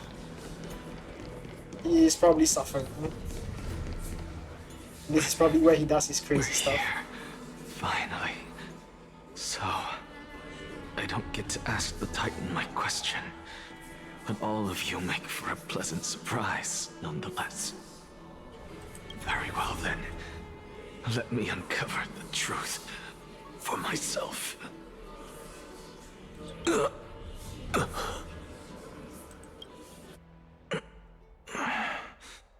Did I still fail to make it in time? Huh? So, I'm back here again. This is... I can hear it. I hear it from the depths of the tides, behind the closed doors of the Void World. A voice ready to tell me something. This time, the voice is a lot clearer than before. Since we've come this far, let's just wait. Lord Nias and Miss Calypso, are you both here to visit Chaos too? Castorice? Yes, and we've been waiting for quite some time now. Regrettably, he hasn't answered us. The worst-case scenario is that he's already been overwhelmed and crushed by the world-bearing burden. You're overthinking, Lord Nias. I can still sense Chaos' soul in the area. And besides, we both know Chaos' nature. A deliverer like him wouldn't fall so readily, much less give up on all that he holds dear. Isn't that so? Yes. I have faith in him.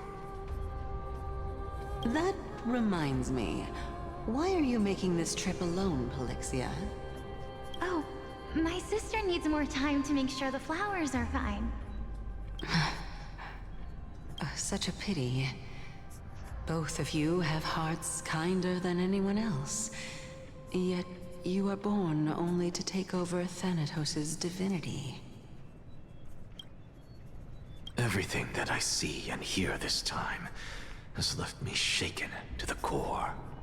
What may seem like a mundane conversation is in truth a once-in-a-lifetime exchange that has revealed the ultimate answer to Cersei's question. The conjecture has taken shape and must now be solidified into a theorem. Next, I only need to seek verification from Kefali. By doing so, I can answer Cersei's question and reclaim my body. But no, I will not do that.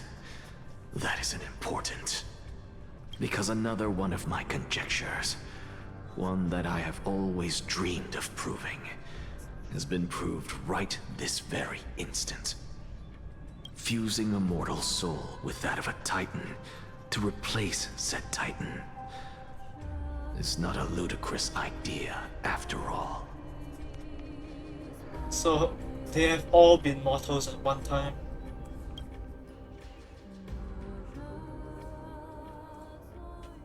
Danha? Okay. Still no voice though, so kinda sucks. What are you thinking about?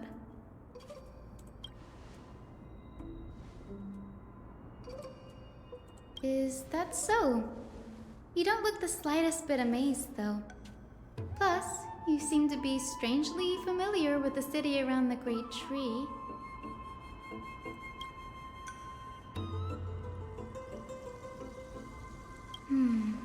Events of the past, huh? I was also a child when I looked up at Cersei's. Their leaves and branches reflected the sparkling stars, and their trunk was like a pillar that supported the sky and ground. I stood at this very spot back then, imagining the day when I could climb to the top of this tree, because I would be the closest I can be to the sky at that spot. Priest, come to the reason, counterintuitive. Don't read too much into it. I mean, can mortals even hope to reach Aquila's realm? They're a strict and draconian god. Nothing like Cersei's.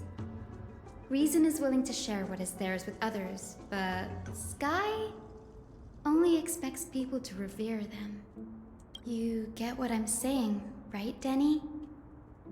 After all, the Titan that imprisoned you and Grey here in Amphorius is none other than Aquila themselves.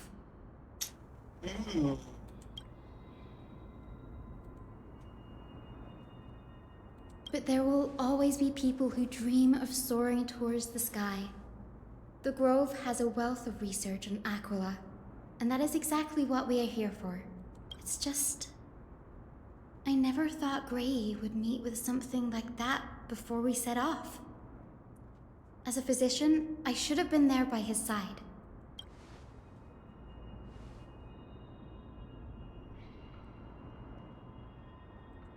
Yeah, there's no rest for the weary, huh? In any case, what we're looking for could be anywhere in this enormous grove. Let's split up to cover more ground. Danny, with your skills, I'm sure those monsters born of the Black Tide will pose no threat to you anyway.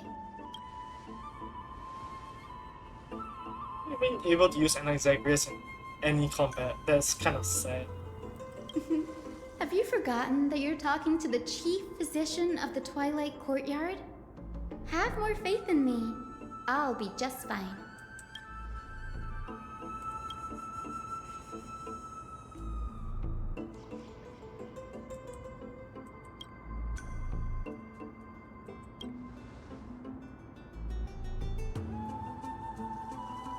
Soul Bird, 100 eyes.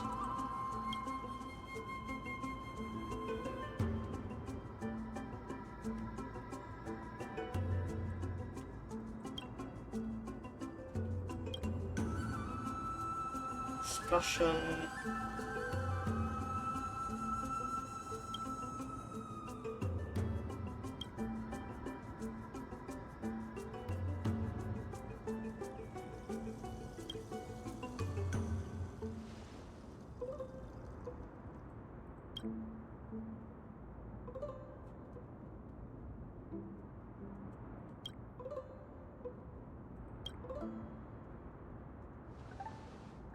Qualities.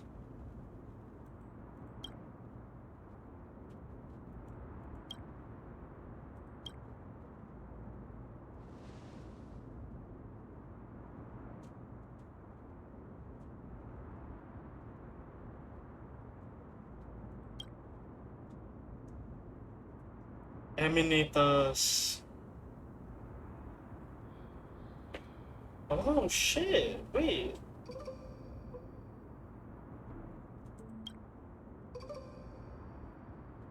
So if Titans are Eminators... Huh.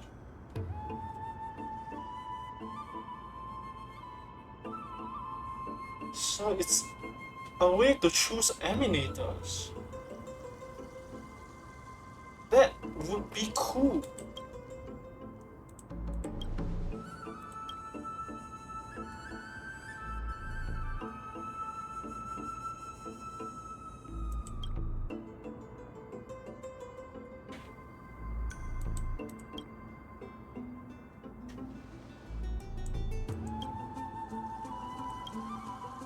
Oh, that's actually kind of cool. A selection process for Eminators.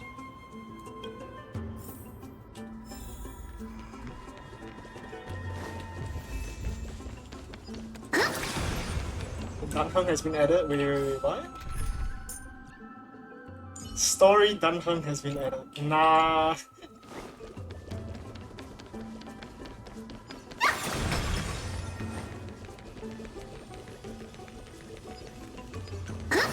Oh, wait. Oh, jeez. Put you back real quick. I just saw a prompt to throw, and that's it. Hey. Onwards.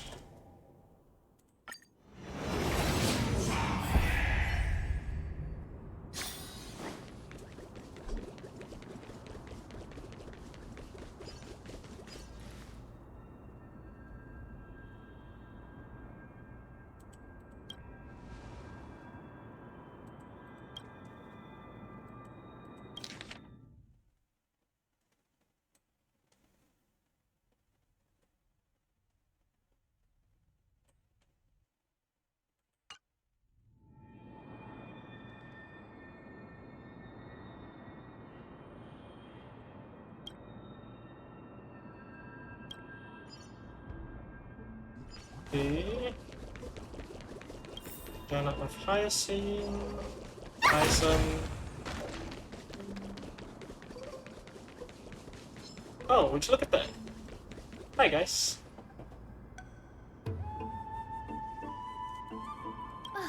Really now? This is way more trouble than I could have asked for. Or you could sit back and watch.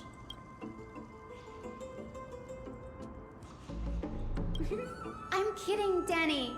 Lend me a hand, pretty please. Alright, now let's get him! Oh, I wanted to see you handle it though. I feel that swing. Let me go! How's this taste? As you wish. Wilt here. My friends? Indulge yourselves! Embrace a new life. Hey.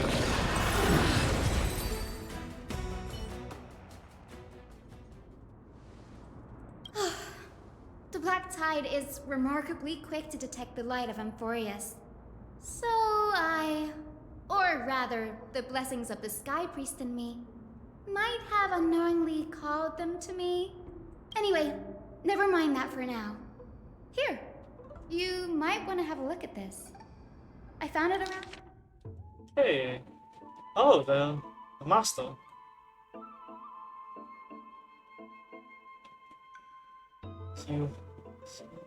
Dramas, huge.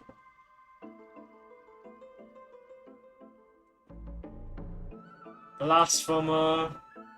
Yeah, that's probably an Exa.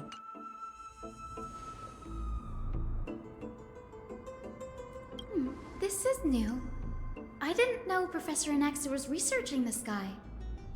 He's never mentioned anything about it. Might is an understatement. Anaxa has never been one to venerate the gods, nor has he ever found it within himself to put any faith in the prophecy. People have come to think of him as a heretic, even in a place as liberal as the Grove. Yet, it is also this very blasphemer that Cersei favors. Fate sure works in mysterious ways. Oh, let me have a look.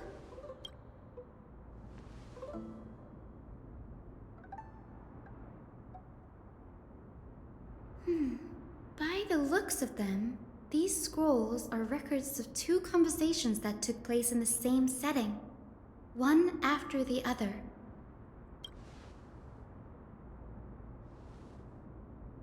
Sure, go ahead. The Grove of Epiphany is home to 7 schools of thought. While all 7 schools are founded on the ideologies of Thalesis, the first scholar, each is unique in its own way. Among them, the Venerationists revere and worship the Titans the most. As the sage of the Venerationists, Euthyphro has always been at loggerheads with Anaxa. If we were to place the 7 sages on the scales of Talanton, Anaxa and Euthyphro would be placed on opposite sides to achieve balance.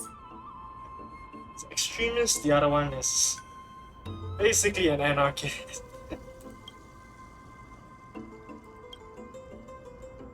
Nearly everyone in Amphorius has heard the story of the skyships by now. Aquila's stature is loftier than the heavens, and their divine retribution that's not is fair, actually. merciless. It's not anarchists. Well, like... Nah, never mind. That's why it's no use building giant skyfaring ships. Oh, but I do wonder if a supercharged mini treaty cannon could slip past their watch. Newsporists primarily study the application of alchemy in soul repair. Everyone considers Anaxa a blasphemer, but that has never stopped him from sharing his ideas, no matter how taboo. If you must say that he's hiding something, then it's likely what lies beneath his eye patch. Yeah, I kind of got that. Anaxa often says that every failure brings us one step closer to the truth. Perhaps, to him, the crash of the skyship carries a different interpretation. The firmament is not impenetrable.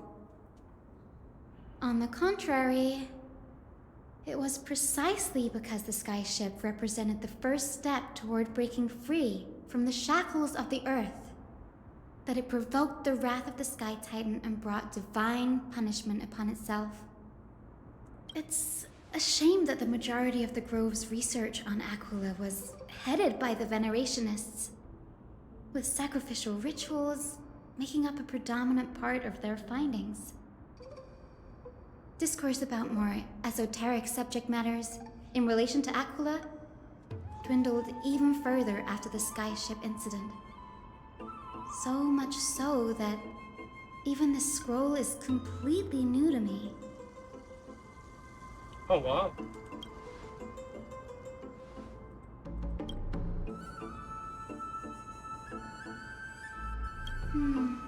That's what I'd like to know. What are these experiments he's involved in? Even I, the assistant lecturer, know next to nothing about them. I have a bad feeling about this. Could there be more to what happened at the Grove?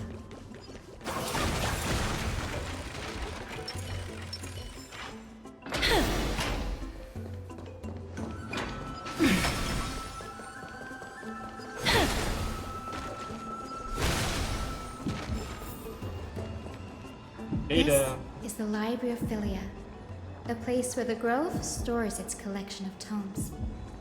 Other than books written by the 7 schools, you can also find philosophical texts, ballads, and religious writings from the Outlands here. Cities that desire to learn from the Grove were apparently expected to contribute knowledge of equal value to what they sought. We've had more than our fair share of hilarious episodes over the years. For instance, it's said that the Erythrocheramists once borrowed a manuscript from a certain author, but ended up returning a copy instead of the original.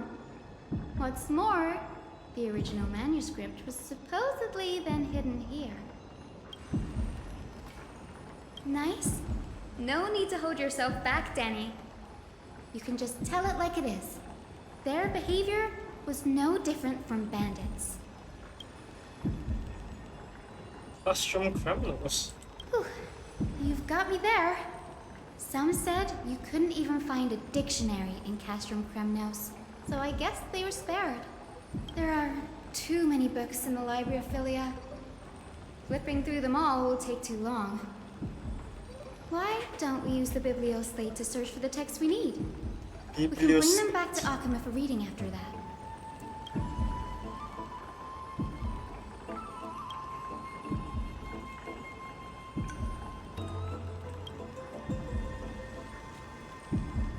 Is a Biblioslate.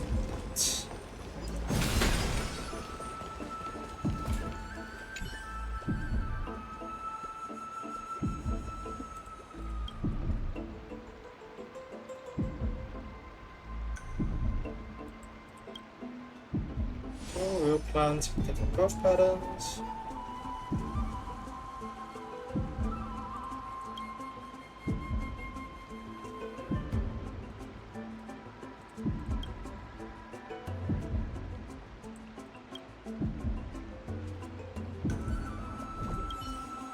Look, the help table.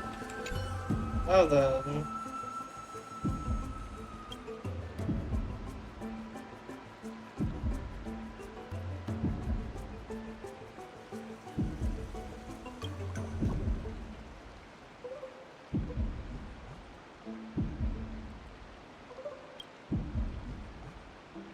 Employ brute force.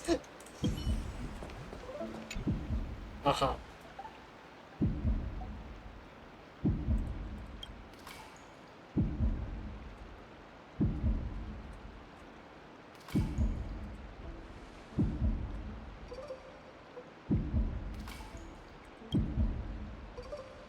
Ugh, it's so dusty in here. Whoa. Are these all complaints about him? I can already see what they must have written. Anaxa has no respect for the gods. His very existence undermines order in our society. They're probably all things like that. Why else would they call him the Great Performer? When Anaxer established his school of thought, The first thing he apparently did was read his own work to everyone. Are the Titans truly an accurate reflection of what humans think gods should be? Worlds created by gods are indubitably perfect, but what of Amphorius? Only foolishness and insensitivity everywhere you turn.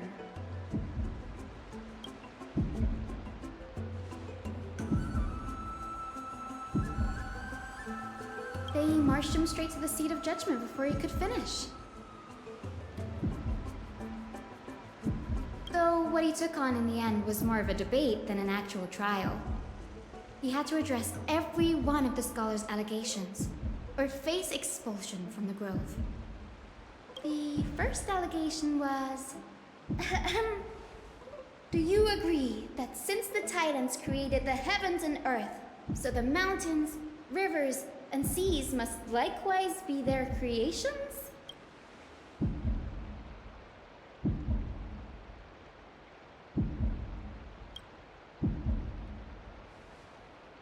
Anaxus said the same thing then. Needless to say, his critics didn't take kindly to his answer, so they followed up with a second allegation. You claim to be studying souls, yet you are, in fact, defiling them and committing acts condemned by the gods. Do you admit it? Anaxa always wears an eye patch, never removing it, even when alone.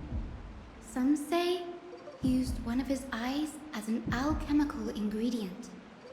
Yeah, probably correct. Every being in the world owes their safekeeping to Kithily, and this is even more so for the Chrysos heirs who have divine blood coursing through them.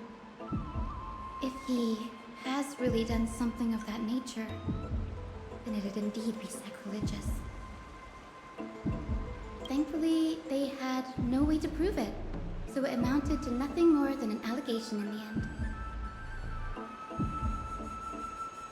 One by one, Anaxa engaged in wars of words against those who would challenge him. Toward the end, a scholar asked him, Anaxagoras, have you any respect for the gods? It was only after a brief silence that he answered, I have never denied that Titans are meant to be noble constructs.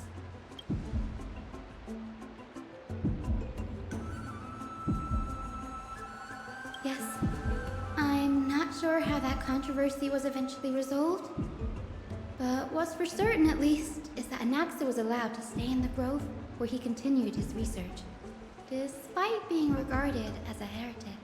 By the way, this stack of complaint letters has reminded me of a place in the Grove. We may find clues there that aren't on the teleslate. I'm talking about Anaxa's alchemy lab, hidden between the cornerstones.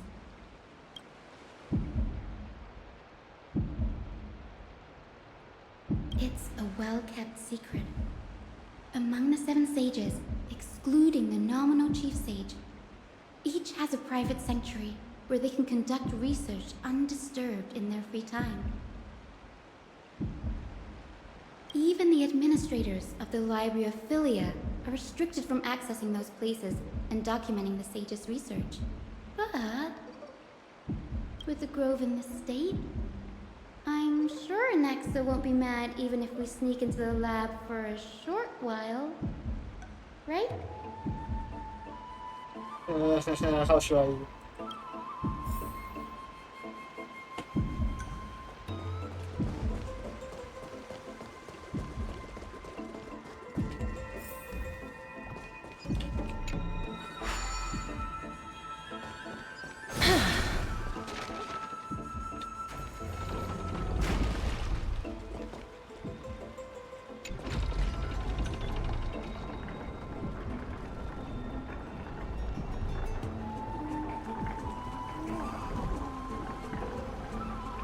Yeah, after I reach the lab, I'm probably gonna end this for part 1.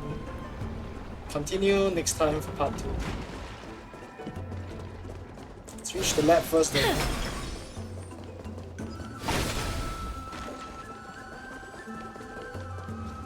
This is the place, but where is everything?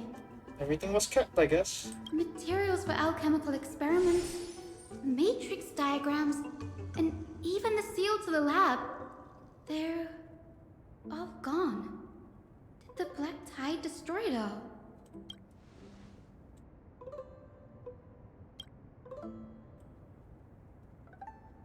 No, not even close.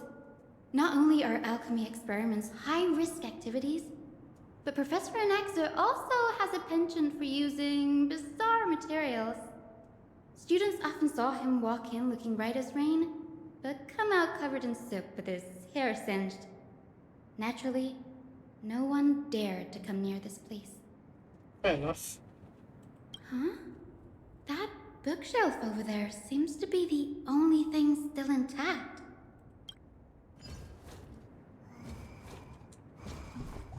Okay.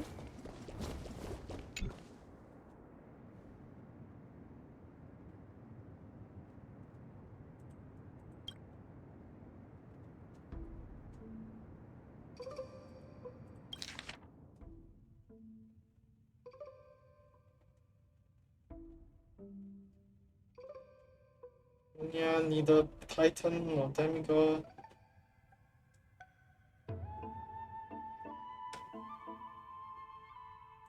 What's going on? Anaxa is conducting research on our friends in Alchema and... me?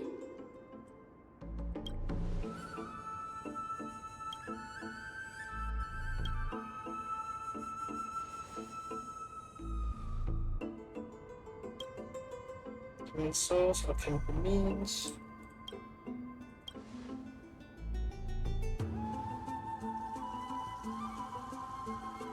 It wouldn't have been so strange if he had focused only on Cassie, given her own curiosity about her origins.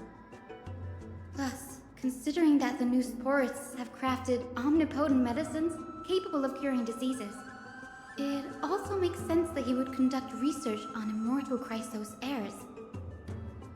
But now, it seems Anaxa's objective was never to create medicine, but to identify the origin of the golden blood and figure out its inner workings.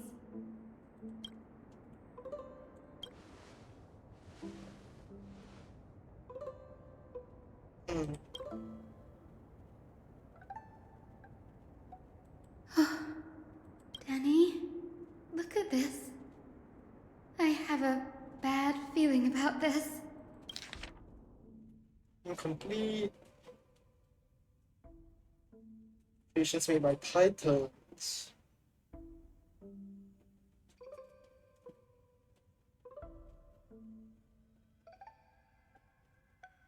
Closer to the Titans than the creations.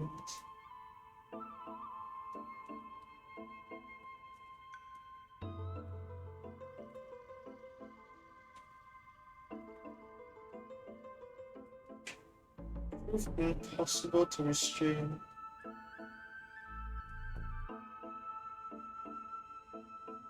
He'll melt a Titan. Oh, what the hell? My biggest fear. It's come true.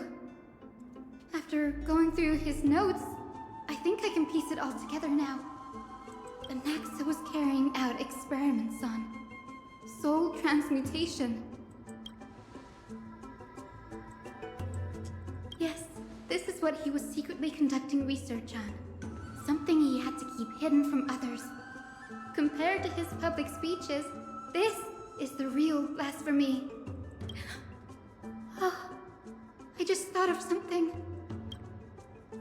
Do you remember when the black tide was approaching? The Grove had planned to send Circe's core flame to a safe place. But an accident happened along the way, and Anaxa lost his life in the process? Yeah. That's right. But what if Professor Anaxa's fusion with the core flame of reason wasn't an accident? Put yourself in his shoes. Knowing that the black tide was closing in and your time was running out, what would you have done? Eat something powerful, I guess. Exactly. When the black tide came, the true reason Anaxa headed to the Luminary Throne was to transmute and fuse himself with the Titan's core flame. No. Judging from how he reacted after the event, the results came as a surprise. Maybe he failed to consider the possibility that Circes would make a similar decision. The manuscripts detailing all the alchemical formulae have been taken away. His research is still ongoing. Oh, creepy.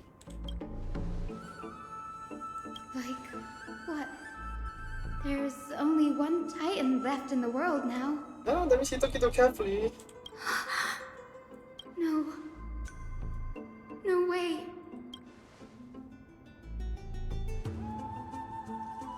He's after Kefali. Sir, this sky above us, it's not real, is it?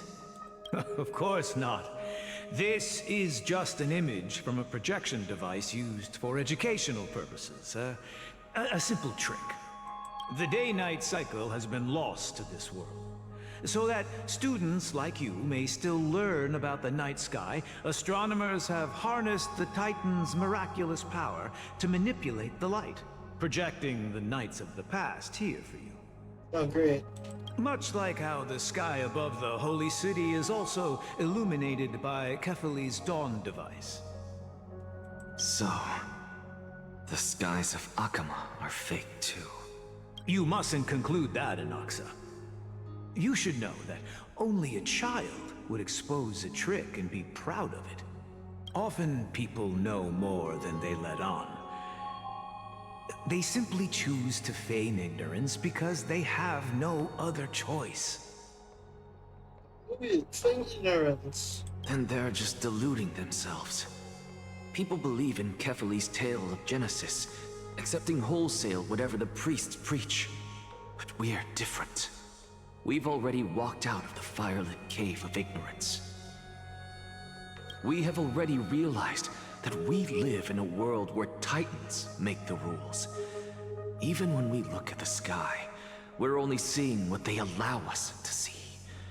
Rather than gazing at this mockery of a night sky fabricated by them for the rest of my life, why shouldn't I be the one to take control of the projection device instead? So much time has passed since you sowed the seeds of doubt in my heart, child. Many a night, I find myself penning down all my theories and wild ideas, only to burn them to ashes when I open my eyes in the day. Why? Because we'll face death by burning if word gets out? As a sage of the Venerationists, my soul has already become inextricably linked to the great tree. Every word I say and every move I make is certain to influence every leaf, every branch, even the tree itself. But above all else, my days are numbered. Instinctively, I have my doubts about the golden blood and the human soul, yet I have no means of verifying them.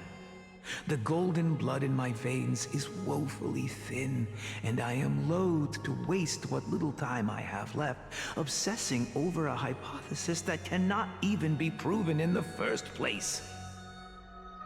But I can, sir. I can do it for us. The time is right. Give me all that I need, and I shall accomplish this grand feat on your behalf.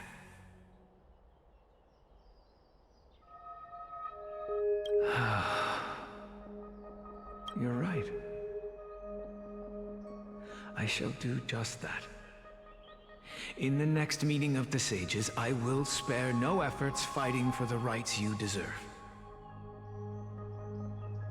Go. Establish your own school of thought. Find out what we are. Become the one who conquers the ultimate truths of the world. Child of humanity, You didn't go to such lengths for an audience with Kefali. Just ask him a few questions, did you? Oh, he's here to melt him down. Jesus. So, you figured it out. If I were as foolish as a Dromus, perhaps I'd throw myself down and prostrate before their greatness, begging for the gods' prophetic wisdom. Well, sorry to disappoint, but I'm no Dromus. Alas, I am a human, standing tall on 2 feet, possessing both intellect and pride. Before such power, does it make any difference whether you're a human or a Dromus? I'm sure you're familiar with the story of the Styxians. When the raging waves threatened to swallow them, they didn't just give up and become sitting ducks. No. They constructed a dam that kept the roaring tide at bay, chaining down the mad Fagusa. They call me a blasphemer, Circes. But that doesn't mean I deny the existence of gods. It's just... as I see it, Titans are simply a force that mankind has yet to find a way to tame. Oh? If power that rivals the Titans is what you crave, why not conform to the prophecy and brave the trial? Why stop at harnessing the power of the Titans when I can do so much more? The source of life is what I wish to grasp, to understand what makes up the soul, and to learn what we really are. Thanks to you, I've had the chance to personally verify, in more ways than one, that the soul indeed ceases to exist in death. But where there is death, there is life. And where there is an end, there must also be a beginning. How then is a soul born? That was the only unknown variable left in my calculations. And by the sound of it, you have already formed a conjecture. No, I have already drawn a conclusion. In my journey unto death just now, I finally saw the answer with my own eyes. Professor Anaxa, I'm here. His life hangs by a thread. I must ask you to refrain from taking any unnecessary steps. Ah, Castorice. Interesting. Of course. I'll bring this to a conclusive end, and give you the answer you so desire. However, in accordance with the principle of equivalent exchange, I must also demand from you what I need. As you wish. Don't you care to know what the price might be? It's a matter of uncovering the truth about the Death Titan and his survival. This may be the only time I can ever save someone's life. There is no need for me to think twice. I see. In that case, let the show begin. Time for the insane performance. Indulge me. Am I correct to say that you intend to prove Thanatos' whereabouts and prove the nature of our existence now? Before I begin, I must confess I had been stuck in a cognitive trap all this time. As unrelated as these two propositions may seem at first glance, they are in fact logical equivalents. They are merely two different ways of telling us about what the soul is at its core. The reason I say this is as I've mentioned earlier. The answer was hidden in my journey unto death. Anaxa, you were in the Netherrealm? Yes, I am but a living dead man now, but that's not important. What truly matters is, I overheard a conversation between heroes. That's not all. Remember how I said you were a part of that conversation too, Circes? And I've told you that I have no recollection of such an event. That was likely just an illusion conjured up by the mind of a dying man. Of course you would remember. Because that wasn't you. That was Calypso. One of the 7 sages of the Grove. Calypso? Huh? Oh, that's the name I made up on a whim when speaking to this girl. How do you know of it? And surely you jest. Don't you think I, of all people, would know if that were the name of one of the 7 sages under the shade of my tree? Don't you claim to know the Grove's past like the back of your hand? It seems you've lost even the memories seared into your soul. Use your head, Circes. Since all of this took place in the realm of the dead, it stands to reason their likenesses are of souls from the past. The living cannot step foot into that world. So who could they be? Think about Calypso. Why does she share your likeness? Yet you have no idea who she is. The answer is evident, is it not? Those fallen heroes are the mortal incarnations of the Titans before their ascensions to godhood.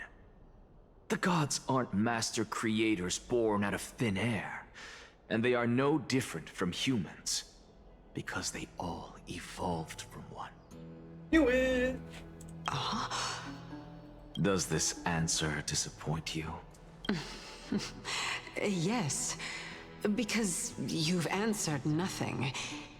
If I truly was once human, as you claim, then where do the children of humanity come from? Even on the off chance that you speak the truth, this brings us no closer to grasping Thanatos' whereabouts. How are we to find them? I knew you would say that, but it matters not. I know what I'm doing. Actually, why don't we have this supreme being standing before us tell us everything? You can revive a Titan? Humans cannot return from the dead. Neither can gods. But all we need to do is look at this from a different perspective, and the problem will resolve itself. The solution is simple. Just like what you did to me. If I'm reborn as Kefali, I can rebuild the world and all within it as they once did. Simple, is it not?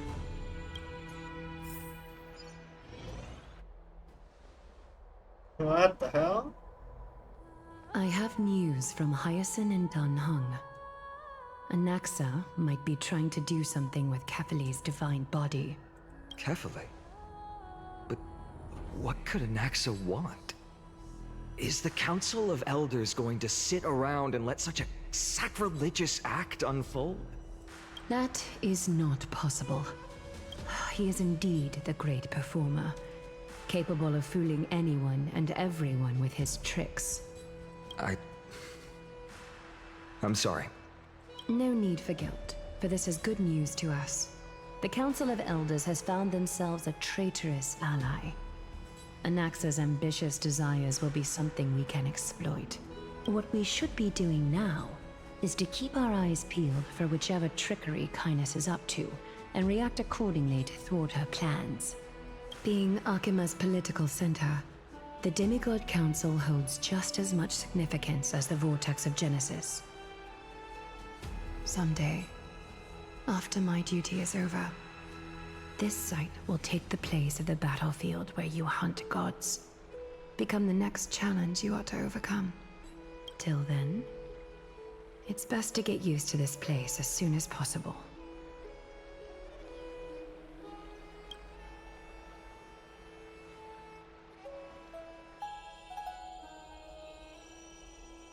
Preposterous! The Christos heirs only have their standing because of the Council of Elders. How dare they trample over it? It's been a while. Oleg of Amphorius. What is that supposed to mean? Is this really the sort of person that the young lord praised as a ferocious warrior? It has indeed been some time, Lord Crateros. What brings you here in such haste? Shh, keep it down. Be more vigilant. See those duplicitous dogs over there? They do the dirty work for kindness. I've already ordered my people to hold them back, but we should still lay low. Unless you're itching for a bloody fight to get a workout in. My bad. So, did something happen? Did you hear thunderclaps last night?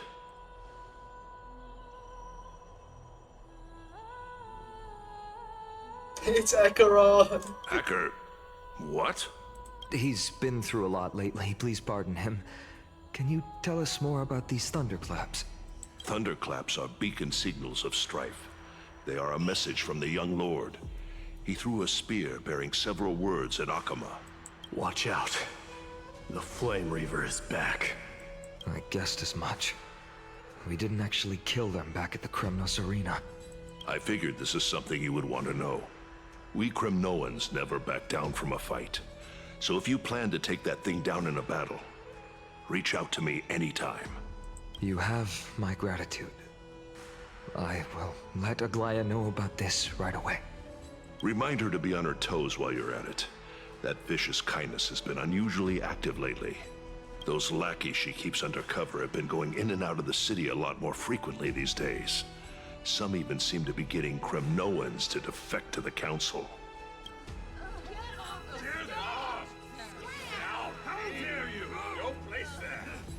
That's...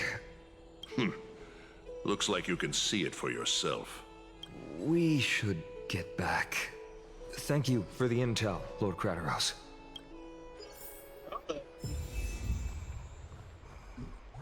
On to the meeting.